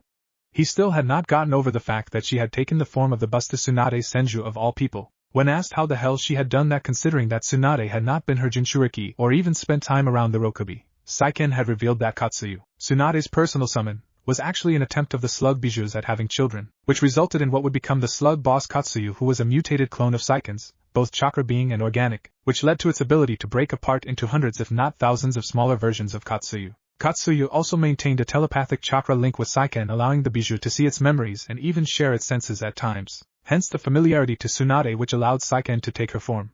I'll do it. Gyuki, who held the appearance of Killer Bee, his last host, decided. Good. Now what is the combat approach? Sakura inquired. First of all, unless you have full body protection or super regeneration, you're not taking him on up close. Shikamaru began. Time skip, an hour later. Zephos Bale was experiencing a confusing form of both ecstasy and agony. His body ached as is distorted and morphed monstrously before he managed to exert his will to bring it back to normal only for another part of his body to go out of control. It was a vicious cycle that he could not break without giving it his entire attention, and that was impossible, as he trudged along to get even further from civilization, to find a safe spot to finish his transformation into a true demon. Fools! Zephos sneered inwardly as the thought of the Mao who had forbidden further use of the king pieces. They could have become gods. We could have conquered the rest of the underworld from the fallen angels as well as heaven from the angels. But I'm not a coward like them. I will gain power beyond theirs and I will lead devils into a new era, he thought with a maniac smile as he felt his power reach the highest levels of ultimate class and breakthrough, entering the world of true monsters, of super devils, and continue growing. Then, he stiffened as he felt a powerful presence approaching. Looking in its direction, he blinked a few times at the sight before his eyes. And for a good reason, as it was not every day that one saw a humongous blue rhinoceros beetle with 6 orange wings growing from its abdomen flying towards him. The hell? Zephos muttered before his eyes narrowed as 4 small objects shot from on top of it in different directions. Seconds later several other devils jumped off and landed while the rhinoceros beetle transformed into a tan mint-haired girl that joined them, Zephos Bale. Naruto spoke as he stepped forward. Queen of Beelzebub. The Bale sneered. So your master sent you after me, did he? Let me guess? You want me to come quietly? Not really. Naruto admitted. I was just going to tell you that the king piece was meant to be used on those without any other evil pieces in them, otherwise they die. What? The Bales stared in shock. And your death will also be excruciatingly painful, I hear. So Ajuka sent us to put you out of your misery quicker. Naruto shrugged. Like hell. You lie. Zephos snarled. You're just jealous of my power. Yeah, didn't think it would work the easy way. Naruto sighed. Go. At his signal, Isabu, Saiken, Chomei and Gyuki disappeared in red flashes, reappearing at the kanai with Horatian markers that had been thrown earlier. Shiskyo-jin. The 4 Bijuu called out together, and a massive red barrier was erected around the entire area. Scatter! Naruto ordered as soon as the barrier appeared, right in time for them to avoid the huge blast of power of destruction the Bales sent their way. Follow the plan, he added. In response, blue flames erupted from Matatabi's Yujito-like body and shot at Zephos in the form of multiple bullets, most of which he dodged with his queen's speed, but a couple grazed him, earning groans of pain as the purifying flames ate at his demonic body. The ground under him shuddered and torrents of lava erupted, causing the Bale to take to the sky, where he had to dodge dozens of spears of sand that had been compressed to the point it was about as hard as diamond. Diving low, he avoided the attack only to find himself face to face with Sakura, who already had her fist cocked back, glowing green. Shinaro! She yelled as she punched him in the gut with all her strength, knocking him across the field into the barrier. I will not, he grunted as he struggled to get up. I will not be bested by lowly reincarnated devils, he roared as power erupted from him and he began to morph, within seconds doubling in size with bulging muscles and a crown of horns. His entire body was now a sickly purplish black. Die worms! With that, he began to shoot large balls of power of destruction all over the place from his hands and gaping maw, forcing everyone to dodge like hell or erect barriers to take the hits, be it made of lava or stone, none of them bothering to use magical barriers since they lacked the skill to make any powerful enough to block blasts that large of the power of destruction. And then Hoka! Son Goku, the Rashi lookalike, called out as he shot a blast of green flames at Zephos, forcing him to block the fire with his arms, which caught fire, which was unfortunately extinguished as the Bale flared his power. Enough of this! Koko, who had the appearance of a solidly built silver-haired man with green eyes, supposedly Han, his last Jinchuriki, though nobody of those present ever say the man without his steam armor to recognize him, roared as he used his night speed to flash to the Bale's side and, with his entire body enhanced to the max by the Futon, Kairiki Muso, the boil release, unrivaled strength, he began to punch and kick into the dark purple body, creating shock waves as he pounded him into the barrier, caving his chest in and breaking a couple of his limbs. Shikako! Seal him! Naruto ordered. Got it, Naruto! The Ichibi grinned as sand erupted from around the Bale, causing Koko to back away as it wrapped around the stray black markings beginning to climb up his form, as well as a curse seal was being applied from a distance, only for it all to be blasted off by a wave of power of destruction what vaporized everything within a 6-meter radius and damaged for things for twice that distance, including Koko's left arm, which was destroyed utterly. Damn it! The Gobi growled as he quickly got out of there. Koko! Naruto called out. It's fine, it's already growing back. I'll be fine. The Gobi shot back as he channeled his Bijuu chakra into the wound. It was something they had discovered during one of the more dangerous hunts when Matatabi's left leg was cut off by a stray blade of wind. They were preparing to have it reattached when they realized the leg had already begun regenerating, and channeling their potent chakra into the wound made their regeneration nearly on par with the Phoenix clan. As such, in the time the shinobi and the Bijuu began returning the fight to the Bale, Koko's arm had already been replaced. Unfortunately, unlike the Phoenix, who somehow managed to confer their regenerative abilities to their clothing as well, the Bijuu were not that good at it, hence why the Gobi was now missing one of his armored sleeves. Zephador was done holding back. Until now, he had been holding a large amount of his power back to avoid further destabilization in his body, but it was becoming clear that the way things were going he was going to die. I can focus to changing back later. Right now, I will use all my power to crush these worms, he thought angrily as he allowed his full power to surge through his body, engulfing his form in the power of destruction even as it continued to grow until he was 10 meters tall. Shit! Naruto swore. He's like a giant version of what I heard of Surzek's true form. Kurama! We're going all out. Hinata, Hanabi, Shikamaru, Shikaku and Sai, when I give you the signal, move into Mame and bind him. Until then, everyone back as far away as you can. I could not agree more.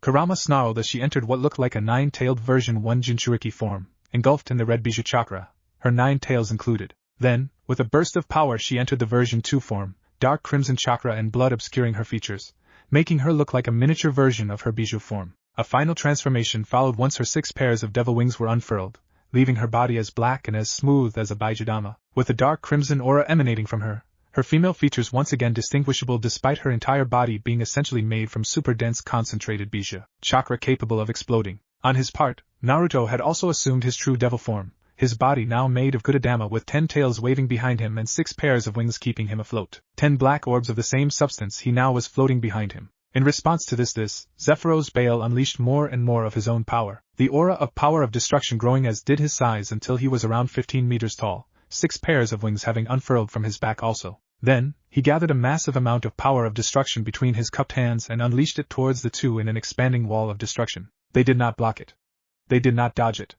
They did not counter it. Instead, they blasted straight through it like it was water and flickered into view on either side of the stray Bale. A flicker of movement later, Kurama had kicked him in the gut, causing a massive, Baijudama-like explosion that shot him into the sky in Naruto's direction. The 10-tailed queen of Beelzebub intercepted the stray with a right-on, Rasengan as big as Zephos was tall, slamming the bale towards Kurama, who intercepted with a fist-sized Bijuu that blasted the stray into the barrier. Before it could get up, Naruto sent a futon, Otama Raisin Shuriken at the stray, engulfing him in a dome of billions of tiny wind blades that attacked him at a molecular level. Hinata!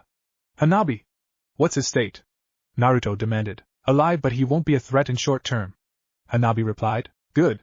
As soon as the dome dies down, move in to seal his movements, the blonde ordered as he landed at the edge of the wind dome before stepping through, unaffected by it as he had not infused any senjutsu chakra into the jutsu. Reaching Zephos just before the wind fully died out, he thrust his arm engulfed in a dark orange aura into his stray Bale's chest and extracted not just the king piece but the, now mutated queen piece as well. As the others focused on binding Zephos, Naruto reprogrammed the evil pieces and then merged them into a bloody crimson sphere with the 11 other crystals he had brought with him, which contained the chakra, the 9 Bijuu, Hamura Otsutsuki's Yin chakra from Hinata and Hagoromo Otsutsuki's Yang chakra from himself. Naruto.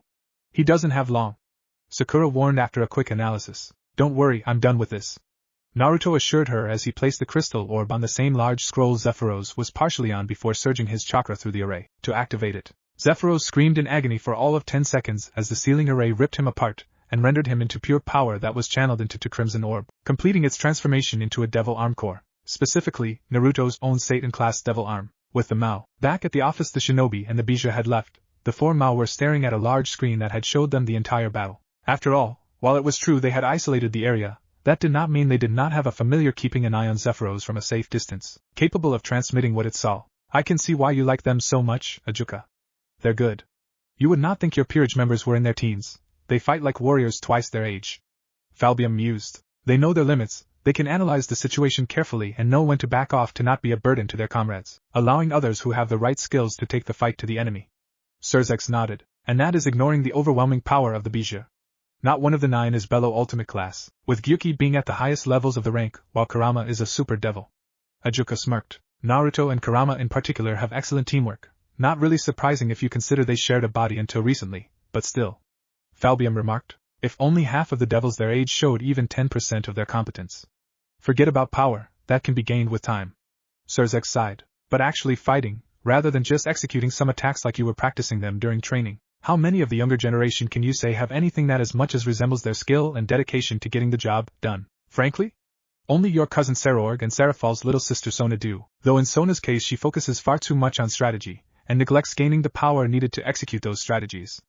Ajuka pointed out. Chapter 6. More Dark Secrets. A couple weeks had passed since Zephos Bale used the king piece, killed his king and went stray, leading to him being put down, and a Satan-class devil arm being forged from him and his evil pieces, and the underworld was still talking about it. About Zephos going stray, of course, as knowledge of devil arms was still on a need-to-know basis among the Mao, the shinobi, and the Bijuu. It was the first time someone from the House of Bale had gone stray, and by itself it constituted a massive blow to their reputation. After all, it was not a mere reincarnated devil that had gone stray, but a pure blood, his king's younger brother at that. The Bijuu and the shinobi doubted it was actually the first time the Bale had a stray. Rather, they were certain they kept a good enough eye on their new servants as to have them killed off as soon they had any sort of evidence of betrayal. Of course, the noise was only among the commoners, as with Zekram's appearance the discussion among the nobles on the subject quickly died out, and was replaced by subjects the old devil brought up.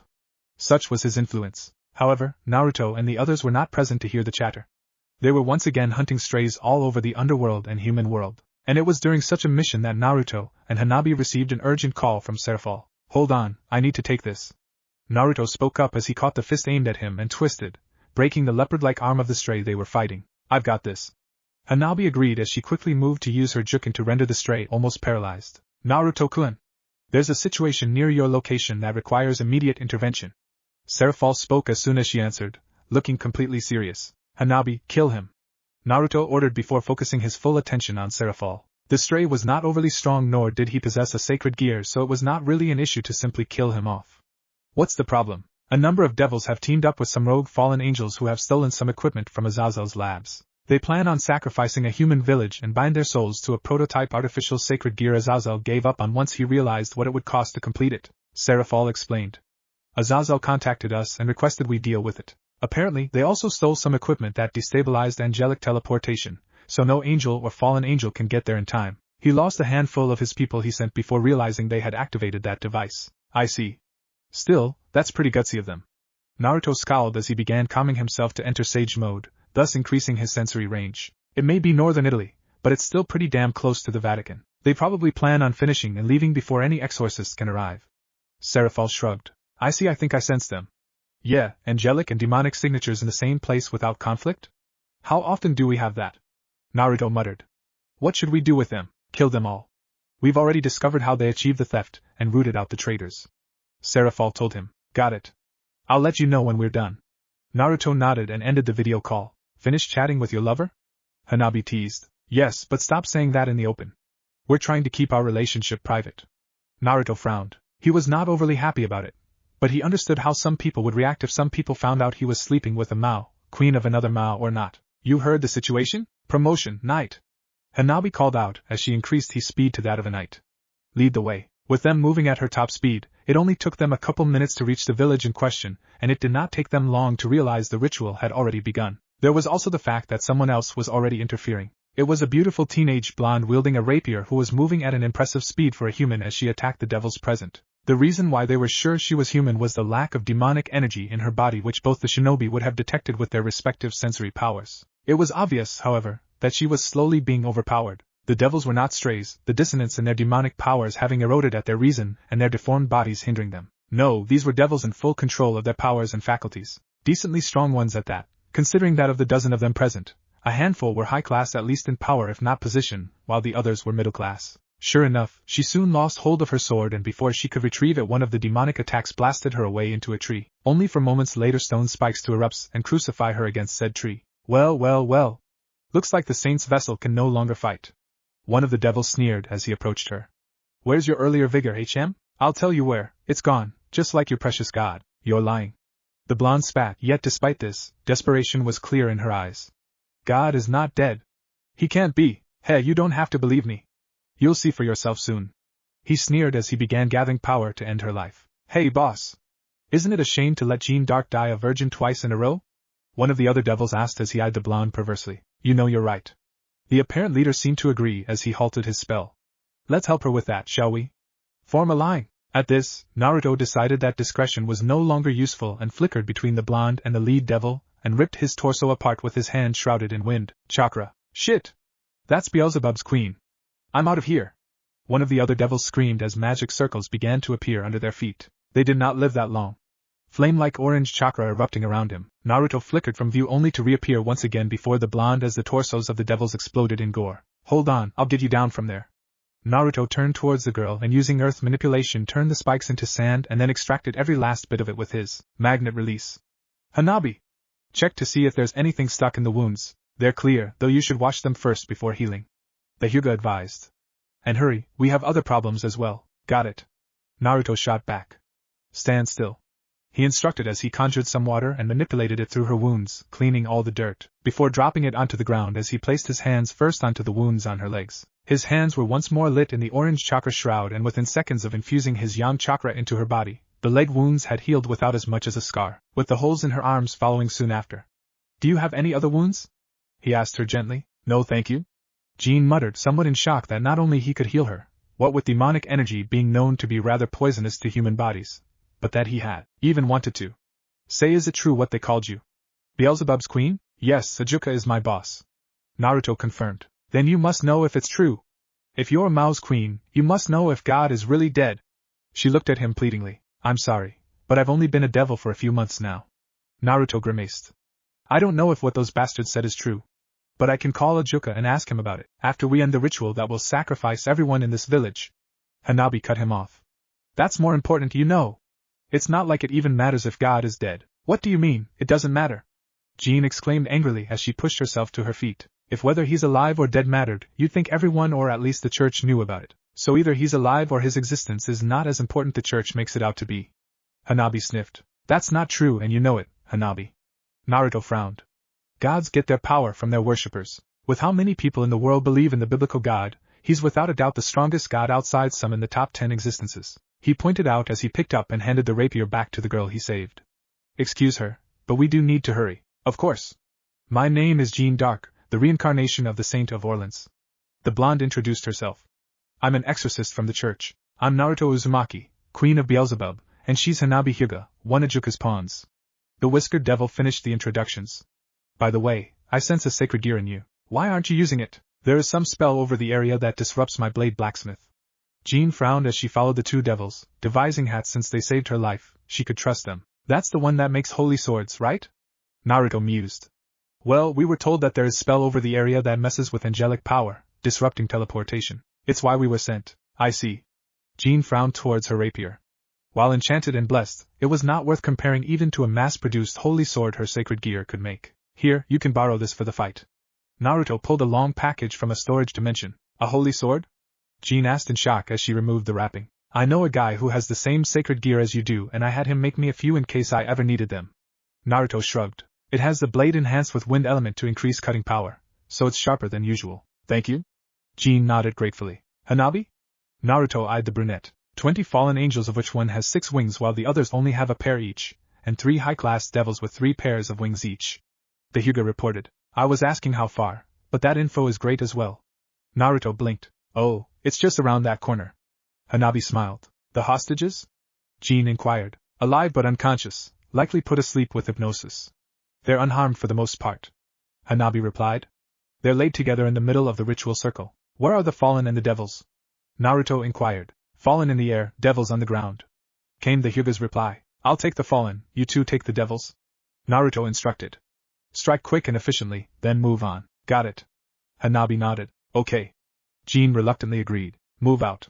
He ordered and flickered away, appearing right in front of the strongest fallen to put a Rasengan through his chest before moving on to take out the others. On the ground, while Jeanne engaged one of the devils and dealt some crippling wounds with her holy sword thanks to the element of surprise, Hanabi danced around 2 of them, striking their pressure points to render parts of their bodies useless before finishing them off with powerful juken palm strikes to the heart. That speed enhancement the evil pieces give is something else.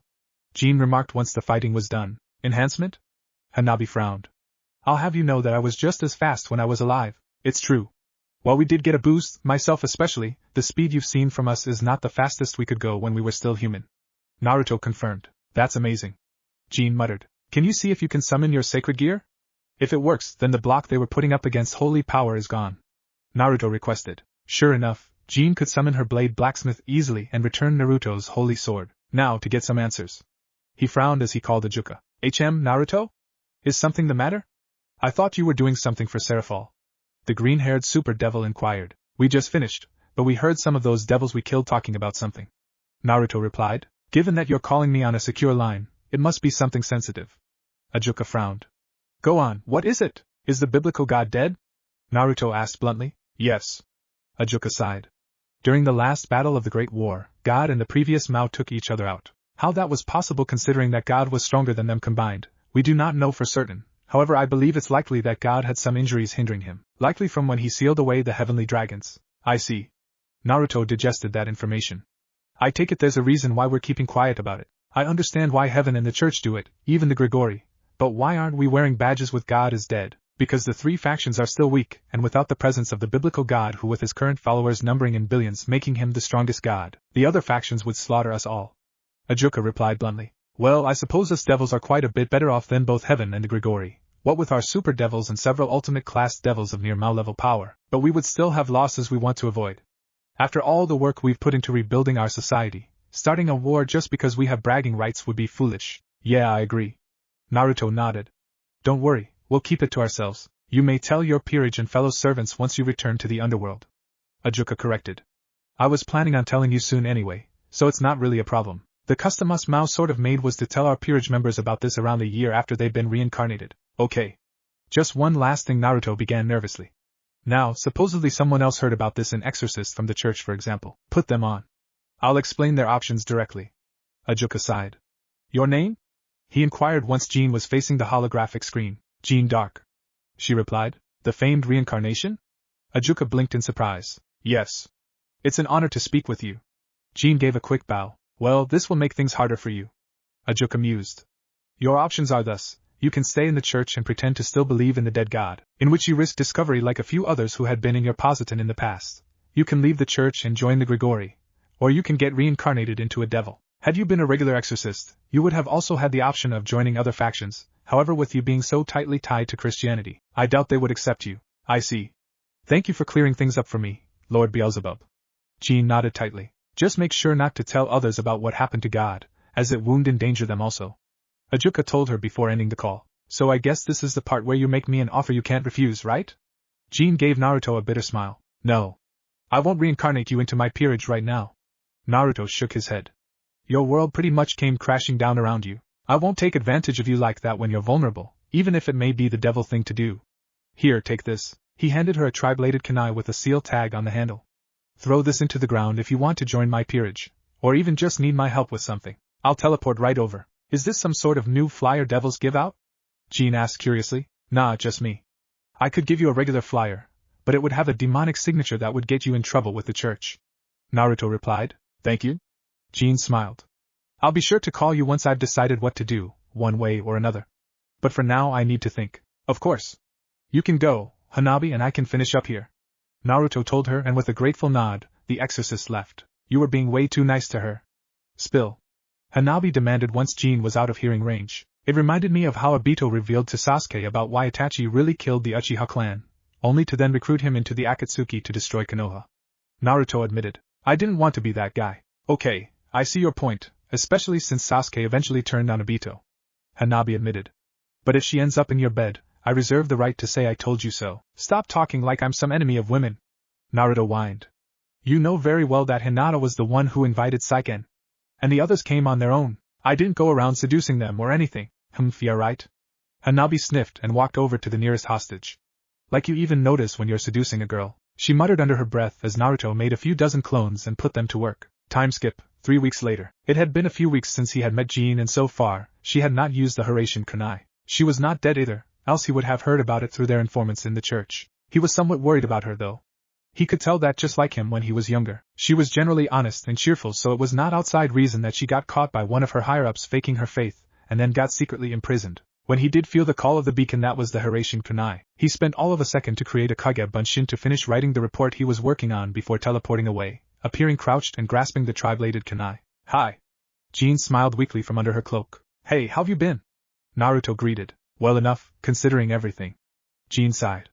Is that offer to join your peerage still open? Sure, I have 4 pieces left. Naruto agreed. Then please reincarnate me in your peerage.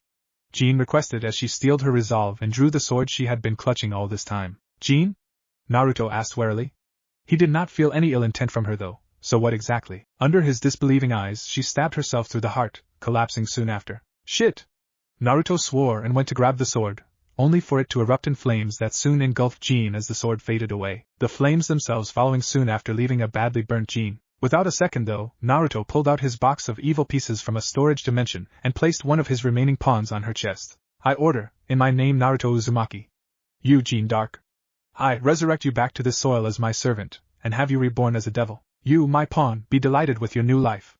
He called out, causing the pawn piece to sink into her body and engulf her in an orange aura that healed her more serious wounds, leaving only a few burn wounds on her body. Picking her up, he once again used Hiraishin and teleported to his suite, where he took her to a guest room and placed her down on the bed. Taking in her state, he sighed and began undressing her before doing the same with himself, leaving them wearing only panties and boxers respectively before laying down behind her and hugging her close. She should be okay by morning, he thought before forming a Kage Bunshin and dispelling it, making it transfer a message to his other clones which in turn would tell his friends what he was doing for the night. Time skip, next morning. It had been 3 minutes since Naruto and Jeanne had awoken. It had also been 3 minutes since she had slapped him hard enough to send him off the bed after waking up with him on top of her, his face nuzzling into her bare breasts. So the reason we were both near naked in the same bed was because you needed skin contact to heal me through the evil piece and finish reincarnating me. Jeanne mumbled in embarrassment. Sorry for that, Naruto-kun, I've been kind of tight-strung lately. You haven't explained yet why the hell you stabbed yourself with that sword, Naruto asked her with a frown, trying not to look lower than her face as she used the bedsheet to cover herself. That was the sword of St. Catherine, which Jeanne Dark had during her life but never once swung. She began. It was a sword she died with when she was burned alive. When she died, she did so with the hope of leaving behind all her sins, all her worldly desires. Everything that made her impure, it was all burnt into that sword with the same flames that killed her. Okay, Naruto said slowly. While I was meditating, trying to decide what to do now that I know God is dead, I somehow came face to face with her. Jeanne explained. I am not just her reincarnation, but the inheritor of her spirit, her power, her will, and she was furious. She abandoned her peaceful life, she went to war in the name of God and died in the name of God, all believing it was God who was guiding her path, only to now, after being reincarnated in me with no memories of being in heaven, to discover God was already dead. She was furious. And we decided together for me to become a devil, but we were not whole.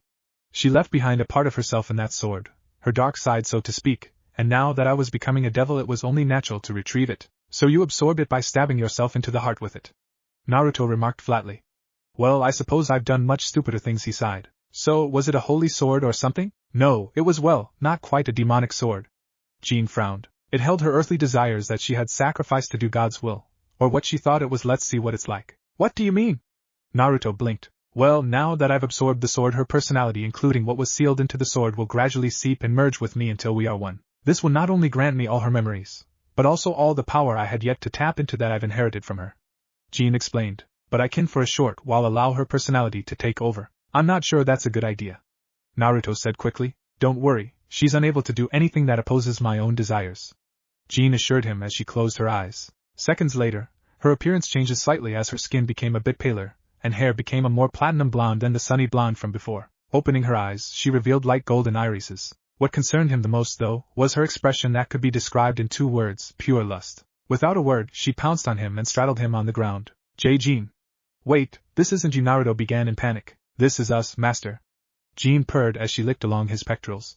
The Jeanne of the past is not the only one who is suppressing her desires for the sake of God. What we want the most right now is a good man like you that will make us his, and his alone. She paused from her ministrations to give him a look of wanting. Will you give it to us, master? How could I say no to my beautiful servant? Naruto sighed with a smile. Great. Jeanne chirped and in swift motions pulled his boxers down, pulled her panties aside and impaled herself onto his already erect member. Yes, this is what I've wanted for so long. She purred in satisfaction before she began rolling her hips, his own moving to meet hers. Time skip. 2 months later, Narima, Tokyo, Japan. Much to Naruto's satisfaction, Jeanne had adapted perfectly to being in his peerage and a devil, though he was quite certain a big part of it was due the dark side of the original Jeanne, dark corrupting her into a near nympho.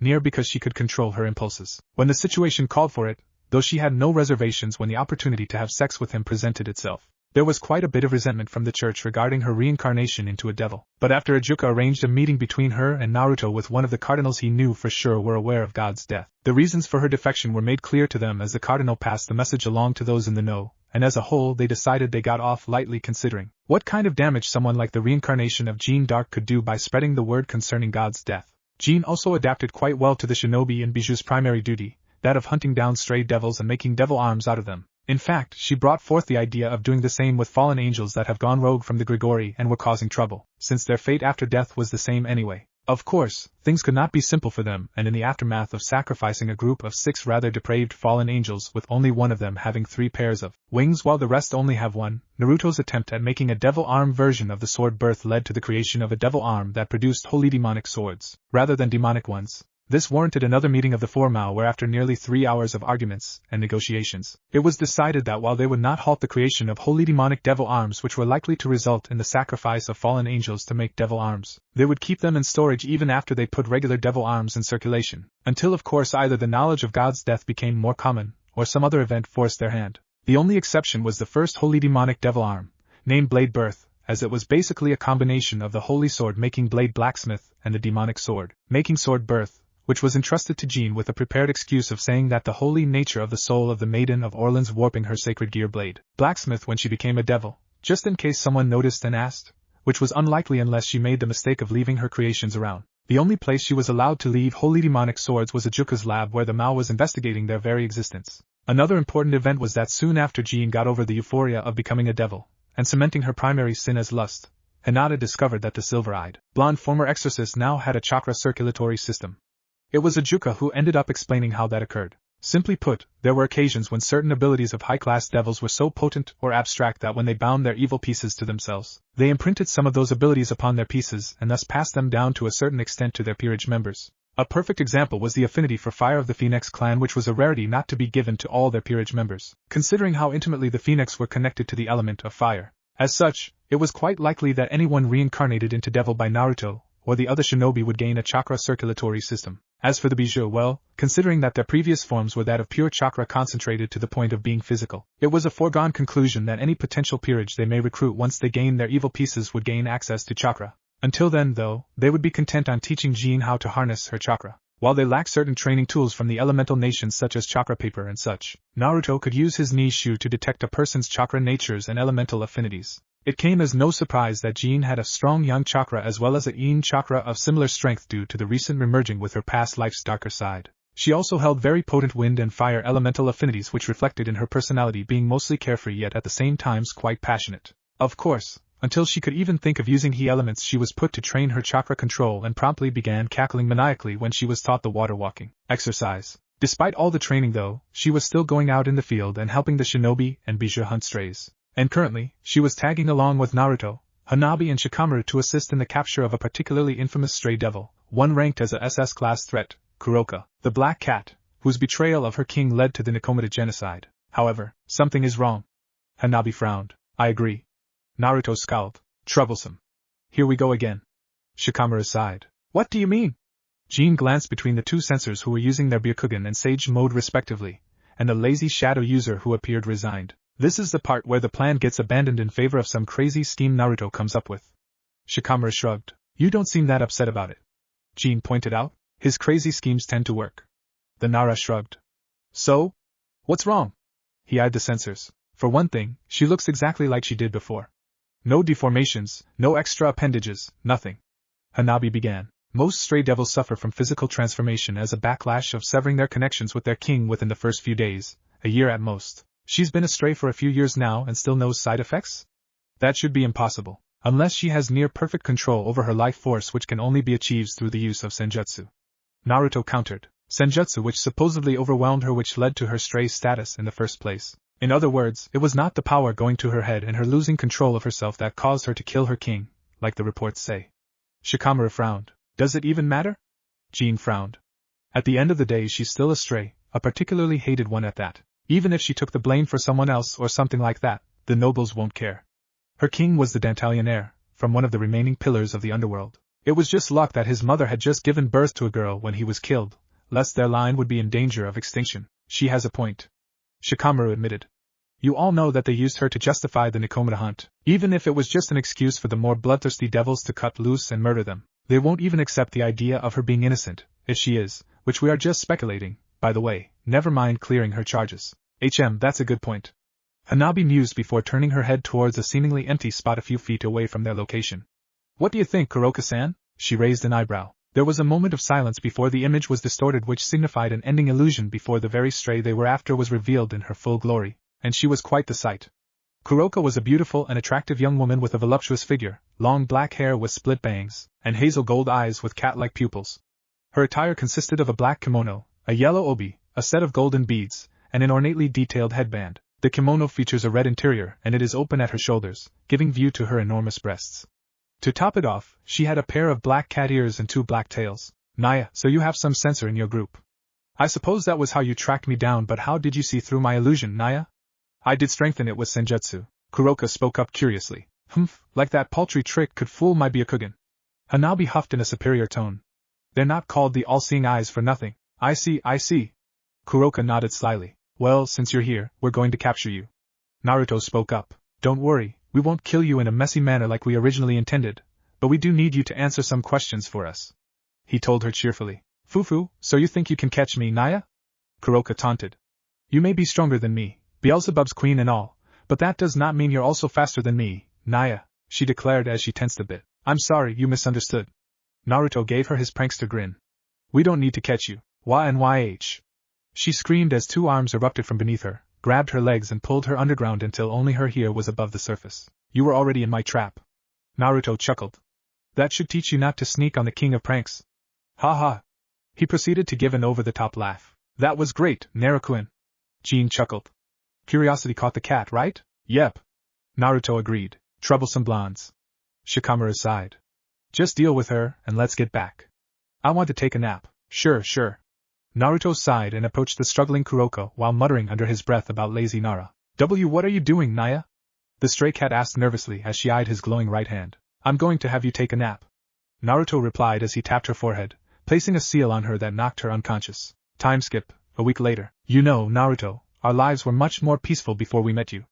Ajuka sighed as they went over the results of the investigation in Kuroka's case. On the one hand, she was indeed guilty of killing her king and most of his peerage. On the other hand, she had a damn good reason to do so. As it turned out, like many of his family, Hesketh Dantalian was obsessed with acquiring rare and valuable knowledge. Unlike most, however, He used this knowledge to experiment on his peerage, making them much stronger they would normally be. However, many of the modifications he did were not only illegal, but also excruciatingly painful, mostly leading to their minds being broken into slaves utterly subservient to him. It certainly explained why in the early days of him forming a peerage a couple of his servants went stray and killed themselves at the prospect of being dragged back to their former king. Kuroka was not put through any excessive enhancements, unlike her fellow peerage members. As a nekusha talented in both senjutsu and yujitsu, she was simply too valuable to risk, hence she was mostly pushed to increase her demonic power as much as possible, to draw out as much of her bishop enhancements as she could. So Hesketh turned his attention to Chiron, Kuroka's younger sister. Apparently, the reason Kuroka even accepted of joining his peerage in the first place was to protect her sister and give her a more stable home. This backfired, leading to Chiron essentially being kept hostage to keep Kuroka in line when it became apparent that the older nekusha was not only more talented than her master but also more powerful than him. Of course, as soon as Kuroka got wind of his intentions, she slaughtered him and any of his servants that got in the way before escaping and leaving her sister behind. Apparently, she was hoping that with witness testifying that she was the culprit, her sister would be left alone, which ended up with not only his sister being slated for execution, but her entire species within the underworld being hunted down and killed by various devils. Ugh, the easiest thing to do would be to simply execute Kuroka. It's been years since the Nikomata genocide and things have died down. Quite a few people even recruited Nikomata into their peerage despite what happened with Kuroka. No need to bring it up again and stir bad blood. But Serzex grimaced. The problem was personal for him. He had used his authority as a Mao to save Chiron from execution and placed her in the care of his younger sister, Rias Gremry, who renamed the petite nekusha Kaneko Tujo and reincarnated her into her rook. So while it was indeed easy to kill off Kuroka, it also meant betraying Kaneko, who through Rias was now part of his family, and if there was one thing the Gremry clan valued, it is family. How about if the Dantalian clan themselves pardoned her? Shikamaru spoke up eventually, eyes still locked onto a file. Fat chance of that happening. Serzex shook his head. Let's just assume, for a moment, that they do. What would be the outcome of that? Shikamaru insisted, his eyes moving to Ajuka. If the harmed party withdraws their charges, then Kuroka would be free but still have to answer to the Dantalian clan since she was reincarnated as one of their servants. Ajuka replied. Say, it's illegal to intentionally modify the evil pieces without your permission, isn't it? Naruto began thoughtfully. Yes. But Kuroka's two bishop pieces were not modified by an outside force. In fact, due to her growth, one of them has even mutated. Ajuka frowned. Yeah. Naruto nodded. You know that. And we know that. But the Dantalian clan don't now, do they? He smirked mischievously. A week later, it was the hottest news in the underworld. The infamous stray cat Kuroka was cleared off all charges by not only the Mao but the Dantalian clan themselves, when it was proven that her rampage was not caused by her overuse of senjutsu but due to her master recklessly trying to modify her evil pieces while they were still inside her. To prevent future negative reactions due to her damaged pieces, Naruto Uzumaki, Queen of Beelzebub, had graciously recruited her as his pawn. Chapter 7. Downtime at Ko. Rias Gremry was upset.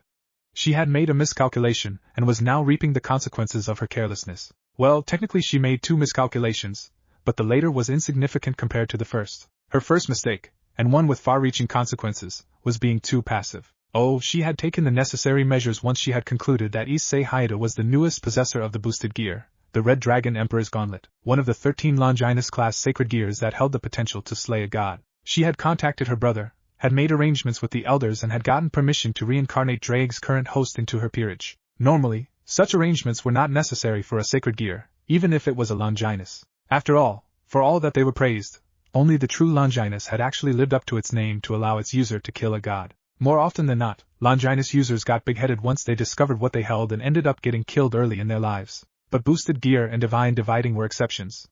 Not only for political reasons, what with Drake and Albion tearing through the forces of the three factions like through wet paper during the Great War, forcing them into the shameful position of banding together to take them out, but also for practical reasons. Those two sacred gears held a mode called Juggernaut Drive in which not only was the full power of the heavenly dragons within unleashed, but it also fed on the user's life force and sanity, most often than not sending them on rampages after which maps had to be redrawn. Thus, recruiting one of them was subjected to great scrutiny. Her mistake was dawdling.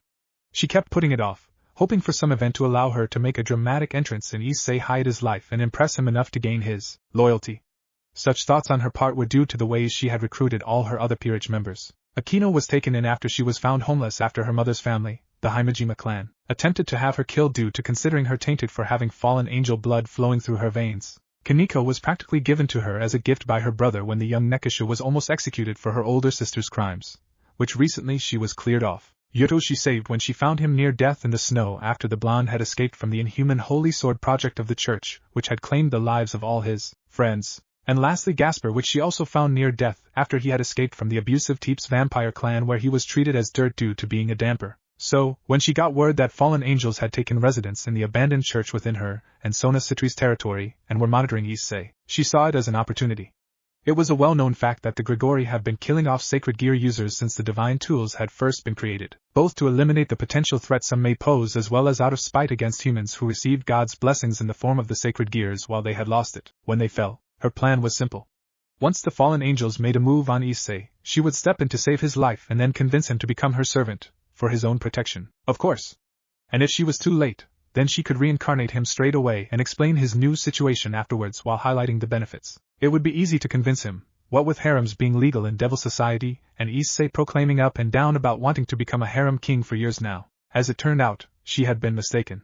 Rather than attack him, the fallen angels had apparently seduced him and taken him to the abandoned church where, after finding and destroying her flyer which would have allowed her to teleport at Issei's side, had killed him. By the time she had learned of this, it was already morning and Hayate's body was found in a ditch, dead for several hours and thus no longer viable to reincarnate. There were time limits on the efficiency of the evil pieces to bring someone back to life. During the first 10 minutes, they worked perfectly. In the 10 minutes after that, the evil pieces would drain twice or thrice as much power from the king to complete the reincarnation. Between the 20 and 30 minutes marks, the cost in terms of pawn value increased to the point that at the 30-minute mark it would take a queen piece to revive what would have cost a single pawn. She was somewhat surprised the cause of death was apparently a broken neck, as she was expecting to find several holes in him from light spears, but in the end, that was an insignificant detail in the face of her failure. Her second mistake was thinking it would be a good idea to blow some steam by having a chess game against Sona, which only made her more irritated. She often lost to the spectacled girl when she had a clear head, never mind when she was this irritated. Her humiliating defeat was put on hold when on the floor of the student council room, the HQ of Sona's peerage, appeared a dark orange teleportation circle. The crest was not one of the 72 pillars, but she recognized it nevertheless and was unsurprised when one Naruto Uzumaki appeared from it. Yo! The whiskered blonde greeted them cheerfully. It's been a while, hasn't it, Sona Rias? He gave them a wave. Uzumaki-sama, what brings you to Ko? Sona inquired sternly as she did a curtsy while Rias bowed her head slightly. Naruto eyed her flatly, his smile fading. You just love to suck the happiness out of people, don't you? He sighed. You really should get yourself a boyfriend or something to help you get rid of that stick you have stuck up your Naruto! Sona exclaimed, blushing in embarrassment. Ass. The blonde finished shamelessly. You can't talk like that to Kaicho. A blonde-haired teen erupted indignantly. I just did, didn't I? Naruto tilted his head curiously, eyeing the boy. So apparently I can. That's not I mean. The schoolboy stuttered. Saji enough. Sona sighed. And Naruto, I know how much you like riling people up, but it's been a long day. So please tell us to what we owe your visit? What a coincidence. Naruto's teasing smile dropped, and eyed her and Rias seriously. It's those same events that brought me here today. Troubling news has reached me, that there are fallen angels present in Ko, and that they have apparently been here for a while before this morning's incident. He did not need to say out loud that the incident was the death of Issei Hayadu. Sona and Rias exchanged a quick look that they hoped escaped Naruto's notice before the spectacled girl spoke up. There is no cause for concern, Sona said a bit too hurriedly. The situation is under control. Naruto raised a skeptical eyebrow. Are the fallen angels dead then? He asked. No. Sona scowled.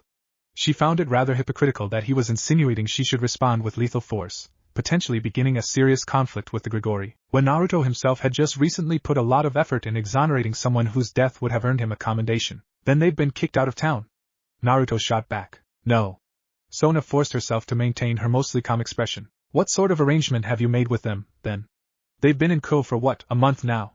Naruto pointed out only to receive a silent shake of the head in response. Over her shoulder, he could see Rias withholding a grimace as she realized how out of hand she had allowed things to go. Then I guess the fallen angels are still a problem, aren't they?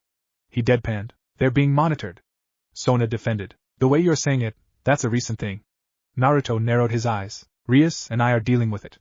We don't need any help. Sona declared heatedly. Do you agree with her, Rias? Naruto turned his attention towards the redhead. Yes. Sona and I can handle it. Rias spoke up, trying to sound sure of herself. Both Naruto and Sona's peerage could tell she was not sure at all, and the whiskered blonde stared at her for almost a minute, causing her to begin to blush from the intensity of his gaze. Okay. Naruto's chipper voice made them blink as he turned his attention to Sona once more. Okay? Sona blinked. You're going back? Of course. Naruto confirmed as his teleportation circle lit up beneath him, the crest of 10 tails swirling into a central point right under his feet. After all, I need to tell Sirzex and Serafal that they'll need to get personally involved, like they wanted in the first place. He nodded happily. At his words, the heiresses of the Citri and Gremory clans stiffened. I can imagine how thrilled they'll be when they hear they have an excuse to come see their little sisters. Naruto cheerfully continued to pour oil on the fire. That did not sit well with either of the girls. Being spoiled by their Mao elder siblings was one of the reasons why they had chosen to come in the human world in the first place, though a minor one. The main reason was to make a show of independence from their clans, to prove they did not need to be coddled, that they could stand up for themselves. Hence why they were refusing Naruto's interference in the first place. But involving their elder siblings was much worse, as they were Mao and the message sent would be unfavorable not only regarding the capabilities of the two heiresses, but also of the attachment and favoritism towards their siblings. The involvement of their parents would be preferable to that. In comparison, Naruto had no direct ties to either of them. Yes, he was the queen of the Beelzebub, but he was also their friend. It was almost disconcerting how hard it was not like the blonde, or even have a crush on him like Sona knew Rias did. So when it came down to it, wait! Sona exclaimed, drawing Naruto's full attention. You can stay, she said in a normal tone. Really? Naruto tilted his head. Yes. We'll leave dealing with those fallen angels to you, Rias said, managing to keep the bitterness at not being able of taking revenge on those fallen by comforting herself with how an ultimate class devil, queen of Beelzebub, would deal with them. Great. Naruto nodded cheerfully, his teleportation circle fading. Sona stared at him for a bit before speaking up. Why are you really here for, Naruto? The brunette asked suspiciously. Oh, you know. Getting in touch with the human world, getting a break from my duties. Naruto trailed off as he walked up to the two heiresses, making sure I don't lose my temper, and reduce the number of the pillars when one of those pompous old assholes preached to me about blood purity. He finished in an undertone so that only the two kings would hear. Some would fail to see the problem with that. Sona's lip quirked in amusement at his aggravation. I'm one of them. But the Mao need to keep them around until the younger generation is ready to take over. Naruto gave them a pointed look. That's still a few years away, Rias pointed out. Hence why I'm here and not arranging for some old devil to fall down the stairs or something. Naruto grumbled. Well, have fun dealing with the fallen angels. Rias chuckled.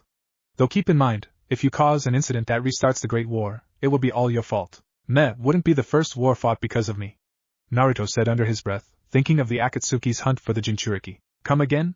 Sona blinked. I said it won't come to that, he said loudly. Can you tell me where they're based at? The abandoned church, Rias replied. You're not going to just storm the place, are you? Not yet. It hasn't come to that. Naruto shrugged as he turned and headed for the door. I'll see you girls later. Naruto. You came through teleportation. If you leave through the door, you may draw attention, Sona pointed out with a frown. Who said anything about a door? Naruto grinned, and as soon as he reached the student council room door he disappeared in a yellow flash. How does he keep doing that? Rias pouted, though she had to smile. Her mood had certainly improved since his arrival. On his part, Naruto was not in that good of a mood. While he had indeed arrived in Ko's city via teleportation circle, his first stop had not been the academy. It had been the morgue. He had checked on the body of Issei Hayate, and had discovered that the cause of death was not the broken neck.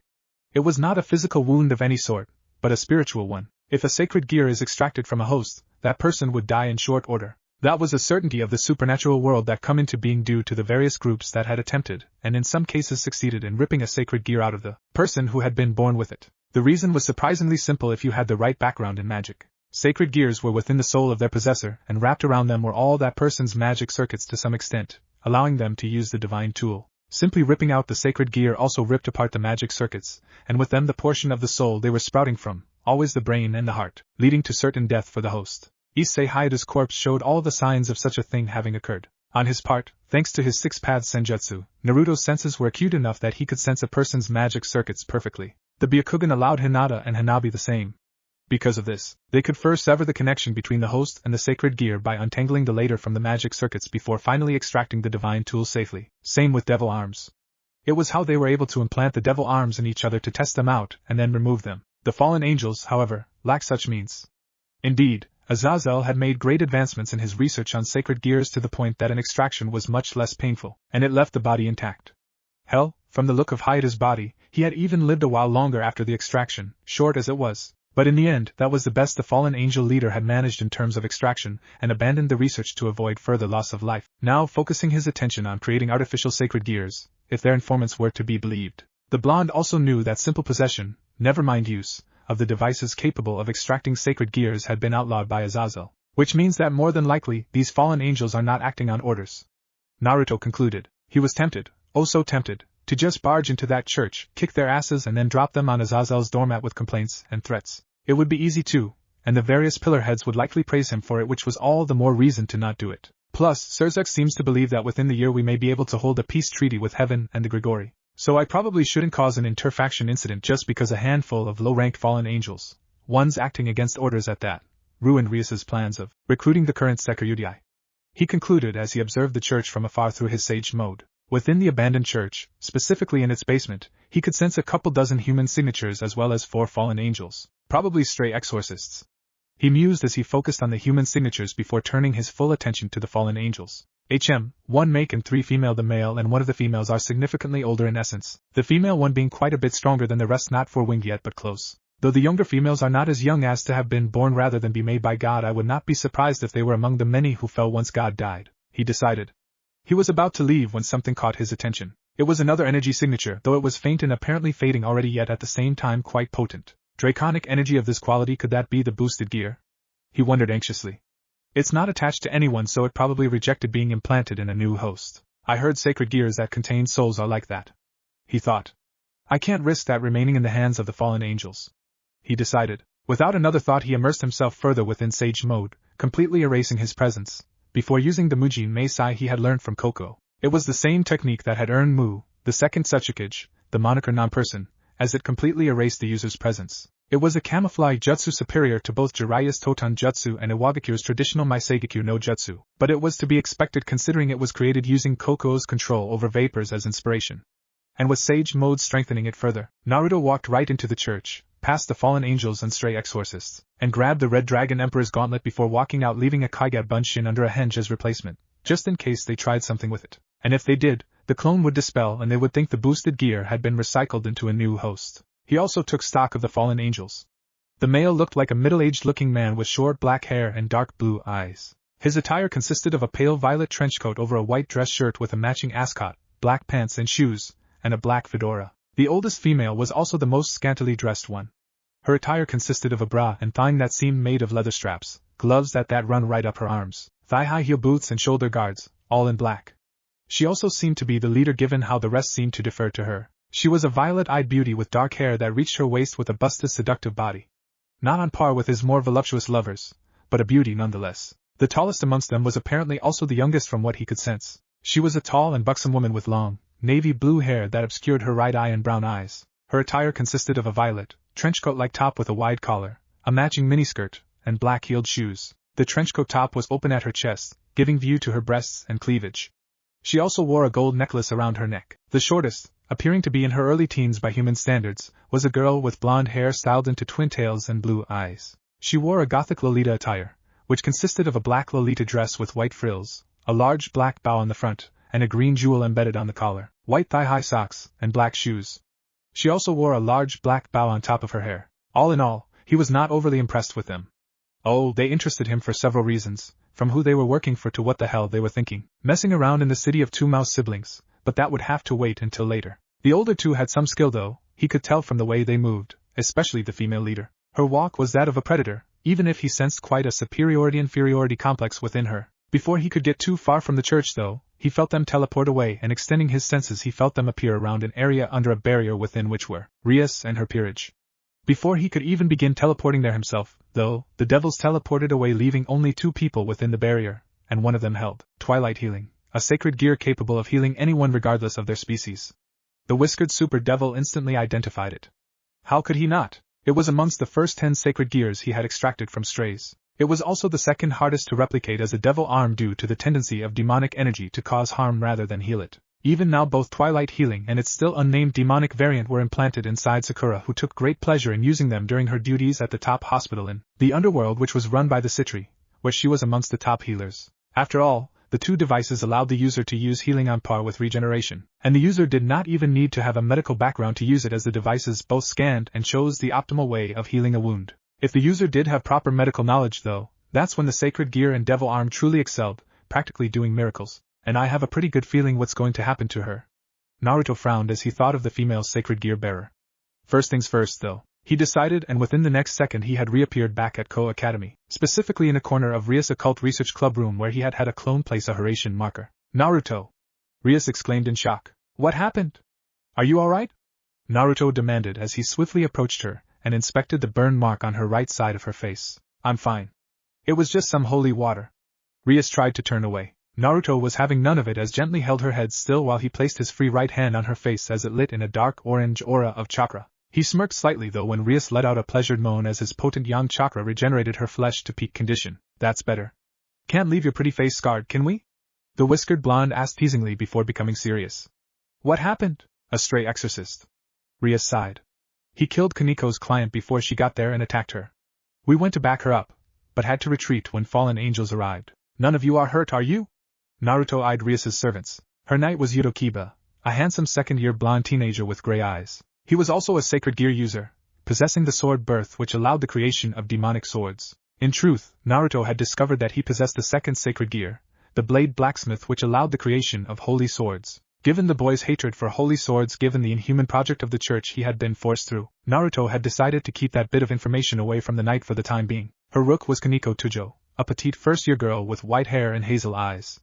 She was Kuroka's younger sister, Shiron, a Nekashu. Unlike her older sibling though, she repressed her Yukai side to the point of inhibiting her own capabilities, never mind attempting to use senjutsu. It was to the trauma of being accused and almost killed because of her sister's murders. Finally, her queen was Akino Himejima, is a beautiful young woman with a voluptuous figure around the same age as Rias with very long black hair and violet eyes. She was the daughter of the fallen angel Barakil, one of the Grigori leaders, whom she currently estranged from due to blaming him for his absence during her mother's death at the hands of the Himejima clan due to his status as a fallen angel. She held an inferiority complex, seeing herself as tainted due to being half-fallen, a result of being hunted down by the Himejima clan herself. We're fine, Naruto-kun. Akino giggled. Only Bucho was wounded. I see, that's good to hear. Naruto smiled. Well, this certainly makes my job easier. He informed them. What do you mean? Rias eyed him. I was planning on simply scaring the fallen angels off to avoid causing a bigger incident. Naruto explained. Now that their underlings have attacked you, I have an excuse to kick their asses. Naruto smirked. Want us to tag along? Rias offered. No, I think you've had enough excitement for the evening. Naruto chuckled. I'll let you know about the outcome tomorrow evening. With that, he teleported away to a marker by the abandoned church. He took a moment to consider using stealth once more before deciding against it. So, he barged in by kicking the doors to the other side of the church. There was nobody above though, and he wasted no time going down to the basement where he arrived at the sight of the skimpy-dressed leader of the group tying up with chains a cute blonde girl with green eyes and long blonde hair the same shade as his to a large black cross-like device that had green circuity all over. You know, I don't think she's into getting tied up. Naruto remarked, making his presence known to the inattentive group of stray exorcists and fallen angels. You, on the other hand, fit the bill quite nicely. He addressed the black-haired fallen. Who the hell are you?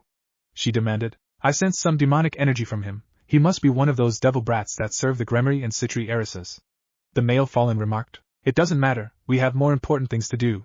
Exorcists, kill him. The leader ordered before returning her attention to the blonde sacred gear holder. Now that's just plain rude.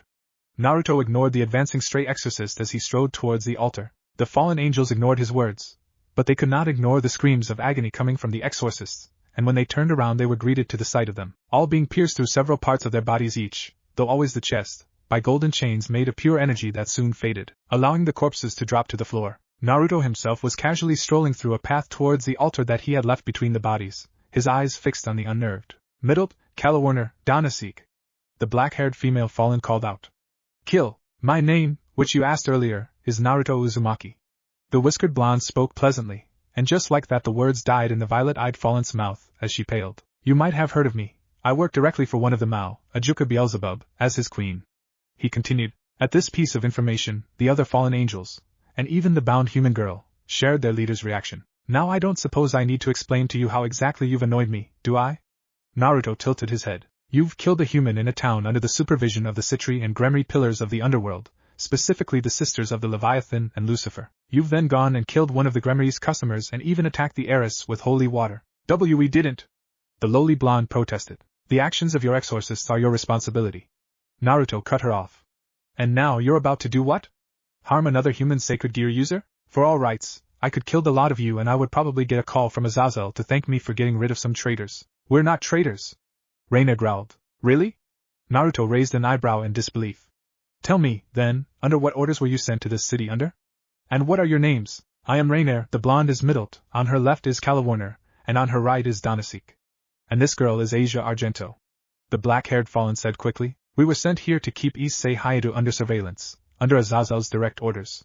She stated. And yet his body is now at the morgue. Naruto pointed out dryly. We were ordered to take him out. Reiner replied. Bullshit. Naruto snorted. What? We did. Reiner insisted. Azazel has a policy in dealing with sacred gear users. He either recruits them, keeps them under surveillance, and only kills them if their sacred gear has awakened and sent them on a rampage. Naruto explained. And I'm pretty sure he would have made an exception in the case of Issei Hayato given that he was to be the newest Red Dragon Emperor and Azazel's protege is the White Dragon Emperor. There's no way he would deprive him of his destined battle. He finished making quote marks. But we received orders. Reiner argued. From Azazel? Naruto asked. Well, no. Reiner's eyes widened in horror. Azazel is many things, quite a few not nice, but when he does take his position as leader of the Grigori seriously he does it well. Naruto stated. If he sent you here with specific orders, he would have been the one to recall you or change your orders. The Fallen seemed to have realized that as well and they were close to having panic attacks. Tell me, who passed on the orders? Naruto inquired. Do you know who it was? Who is his direct superior? I don't remember his name, exactly, but I'm pretty sure he's one of Kokabile's subordinates. Reiner lost the ability to stand at that realization, for a good reason, too. Kokabile was a known warmonger. Dissatisfied with the ceasefire at the end of the Great War, he had tried a few times to incite the other factions to conflict, and now Reiner realized he had used her group to cause trouble with the siblings of Tu Mao, the Leviathan and the Lucifer or All Devils. I assume he gave similar orders about Asia here? Naruto inquired as he walked past the collapsed Reiner and began removing the human girl's bindings. Not exactly, Reiner admitted. This device was meant for her only. To extract her sacred gear. I just got curious about what was important about Issei Hayato of all worthless humans, so I used him on him as well. She confessed. And you extracted the boosted gear, only to discover it was useless to you. Naruto concluded. Sacred gears that have a soul sealed inside them can very rarely be used by anyone but the person that was born with it. Unless one of you had an affinity for dragons that could impress one of the heavenly dragons, that gauntlet is useless to you. Naruto informed them. Aren't going to ask for it? Reiner inquired. I don't have an affinity for dragons either as far as I know. Naruto deflected. And if left alone for long enough, a sacred gear will be recycled by the system and appear in a newborn soon, he added before focusing on Asia Argento as he finished freeing her. You okay? Yes, Uzumaki-sama. The blonde trembled. Oh, don't be like that. Unlike with these four, I have no problem with you. You seem like a really nice girl. Naruto pat her head gently. How did you get mixed up with them, anyway? I was exiled by the church. Asia admitted. What for? Naruto frowned.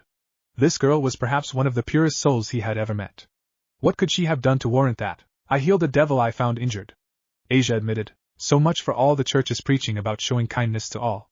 Naruto scowled. Still, of all the people you could have ended up with, it was with some that were going to kill you. That's some bad luck. What do you want to do now? I don't know. Asia wondered sadly. I don't have a place to go. Naruto eyed her thoughtfully. You're the type that can't stand to see people suffering, aren't you? That's why you went and healed the devil even if you knew your superiors would be upset about it. Yes. Asia admitted. Have you considered becoming a devil? Naruto asked her. What? Asia asked in shock. A good friend of mine is a healer as well, a damn good one. Her name is Sakura Haruno. She spends quite a lot of her time at the Citri Hospital healing people from various injuries. I'm sure she would love to have you working for her. Naruto explained. I would only have to heal people. I won't be forced to fight. Isn't that what devils do? Asia asked in confusion. I take it that's what the church's propaganda says? Naruto said dryly. No, not all devils fight. Take my boss, Ajuka, for instance. He barely does anything other than tinker with stuff in his lab.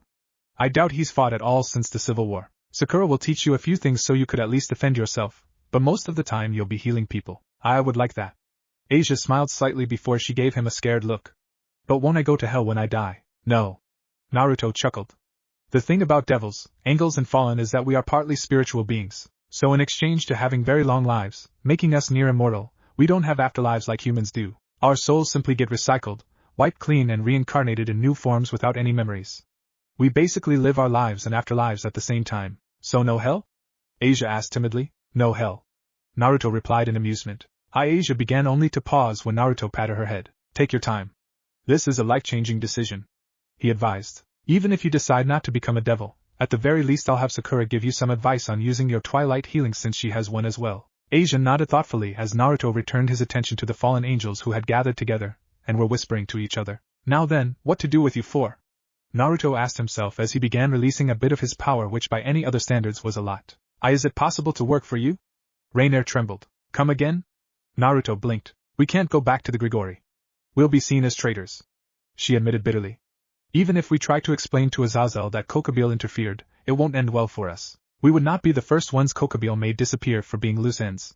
Calawarner said bitterly. And you want to become devils? Naruto asked slowly. Want is a strong word. Danaseek grunted. But what choice do we have? If you don't kill us, Kokabeel will. I could have you four imprisoned. Naruto pointed out. I've heard rumors the devil's prisons. I would rather die. Middle spat. Yeah, I see where you're coming from. Naruto admitted. Unless they were valuable enough, inmates were treated worse than in the blood prison in the elemental nations. So? Any chance we can work for you? Reiner almost pleaded. For me personally? No. Naruto replied thoughtfully.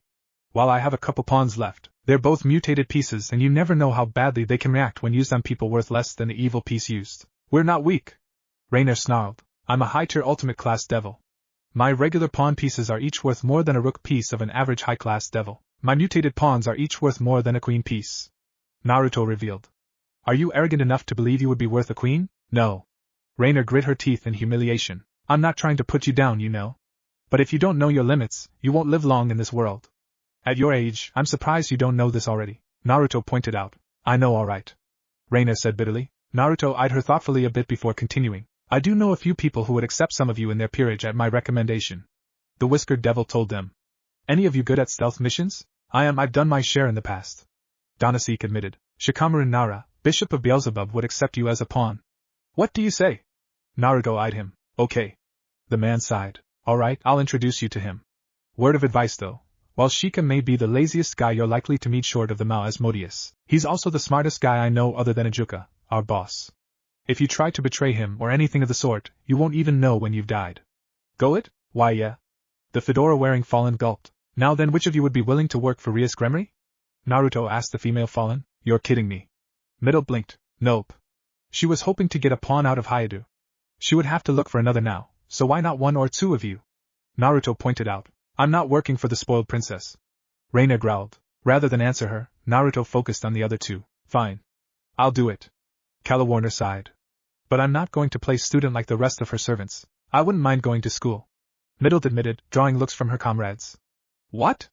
I'm centuries old and still look like this, but I've never gone to school. Maybe if I do, it'll make my body grow already.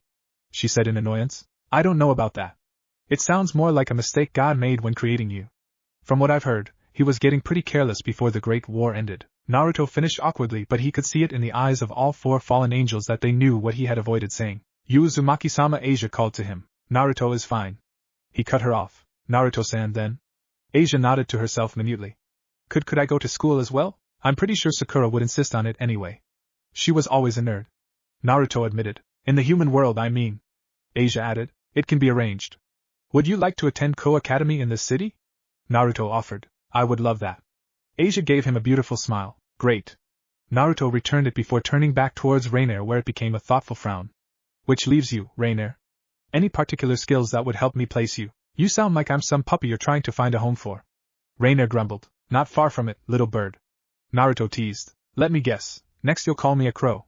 Reiner said sarcastically. No, I won't. Naruto's expression became flat, his right eye twitching. My past experiences involving crows are a crow getting shoved down my throat only to be pulled out the same way months later. How? Danaseek asked slowly after a bewild silence. I don't know. And after I've thought about it, I realized I really don't want to know. Naruto admitted. The Fallen nodded dumbly. Anyway, skills? Naruto eyed Reiner. Well, other than the basics all Fallen know, like using our light powers and wings, I'm good at seduction? Reiner offered. Anything else? Naruto prompted. Some hand-to-hand combat, maybe? I've learned some from Barrakiel during the war, but I haven't really practiced it. Reiner admitted. HM Hinata will take you. Naruto eventually nodded. She's the Knight of Beelzebub and recently promoted to ultimate class. She's a really kind girl, but if you piss her off, well, let's just say that as her boyfriend, I will have to get rid of your horribly mangled corpse. Got it? He asked pleasantly, receiving a terrified nod. Good. Let's get this over with. He quickly sent some messages to Sakura, Hinata and Shikamaru, and within the next 5 minutes all three had teleported over. Over the next couple hours, they got to know their potential peerage members, eventually Shikamaru reincarnating Danaseek with 2 pawns and Hinata doing so with Reiner using 3, while Sakura made Asia her bishop. What about us? Middle asked warily. Rias got burnt with some holy water this evening. I healed her, But I think we should give her some time to cool off before introducing you to, Naruto replied, receiving nervous nods. I'll take you to her tomorrow after school. Until then, you can stay at my house. In the underworld? Calawarner asked warily. No, in the city. Naruto corrected. I plan on staying around for a while, so I bought a house here. Naruto, since Asia will be attending Ko, can she stay at your place? I could arrange a house for her, but she's led a pretty sheltered life with the church and doesn't know much of life in Japan. Sakura admitted. Sure. I don't mind. Naruto accepted. Rainier as well. Hinata added. What? Why? The newly reincarnated pawn exclaimed. Because I will be moving in as well with my younger sister, so there's no point in sending you elsewhere. Hinata explained. Don't worry, my house has plenty of room. Naruto assured them. Alright then, but just how many people will there be living there? Rainier asked warily. Well, other than those already mentioned, Jeanne and Kuroka will be moving in as well. Naruto admitted. Some of my other peerage members will drop by and stay for a while at times, but not on a permanent basis. Jeanne the former exorcist and Kuroka the former SS rank stray devil? Rainier paled. Don't worry, they're probably the nicest members of my peerage. Naruto assured her. That's not a nice thing to say. Isabu and Chomei are really sweet. Hinata admonished him. True, but they are just as likely to kill her on accident as the rest of the Bijuu are on a bad day. Naruto deadpanned. Well, I can't argue with that. Hinata admitted. Hey, where's Shikamaru? Sakura spoke up. Oh, he took Donaseek to the underworld with him. Hinata replied. Ah, poor guy. Sakura winced. Why? What's up? Calawarner frowned. Now that Shika has a new minion, he's going to drop as much as his own workload on him as he can get away with. Naruto deadpanned. That guy was born to be a devil of sloth. What if Naruto was Bijuu Master in high school DxD? And thanks for watching my video till the end. If you enjoy this content, then do consider subscribing to my channel, and leave a like if you guys need the next part. Comment down and thanks for watching the video, and see you guys in the next video.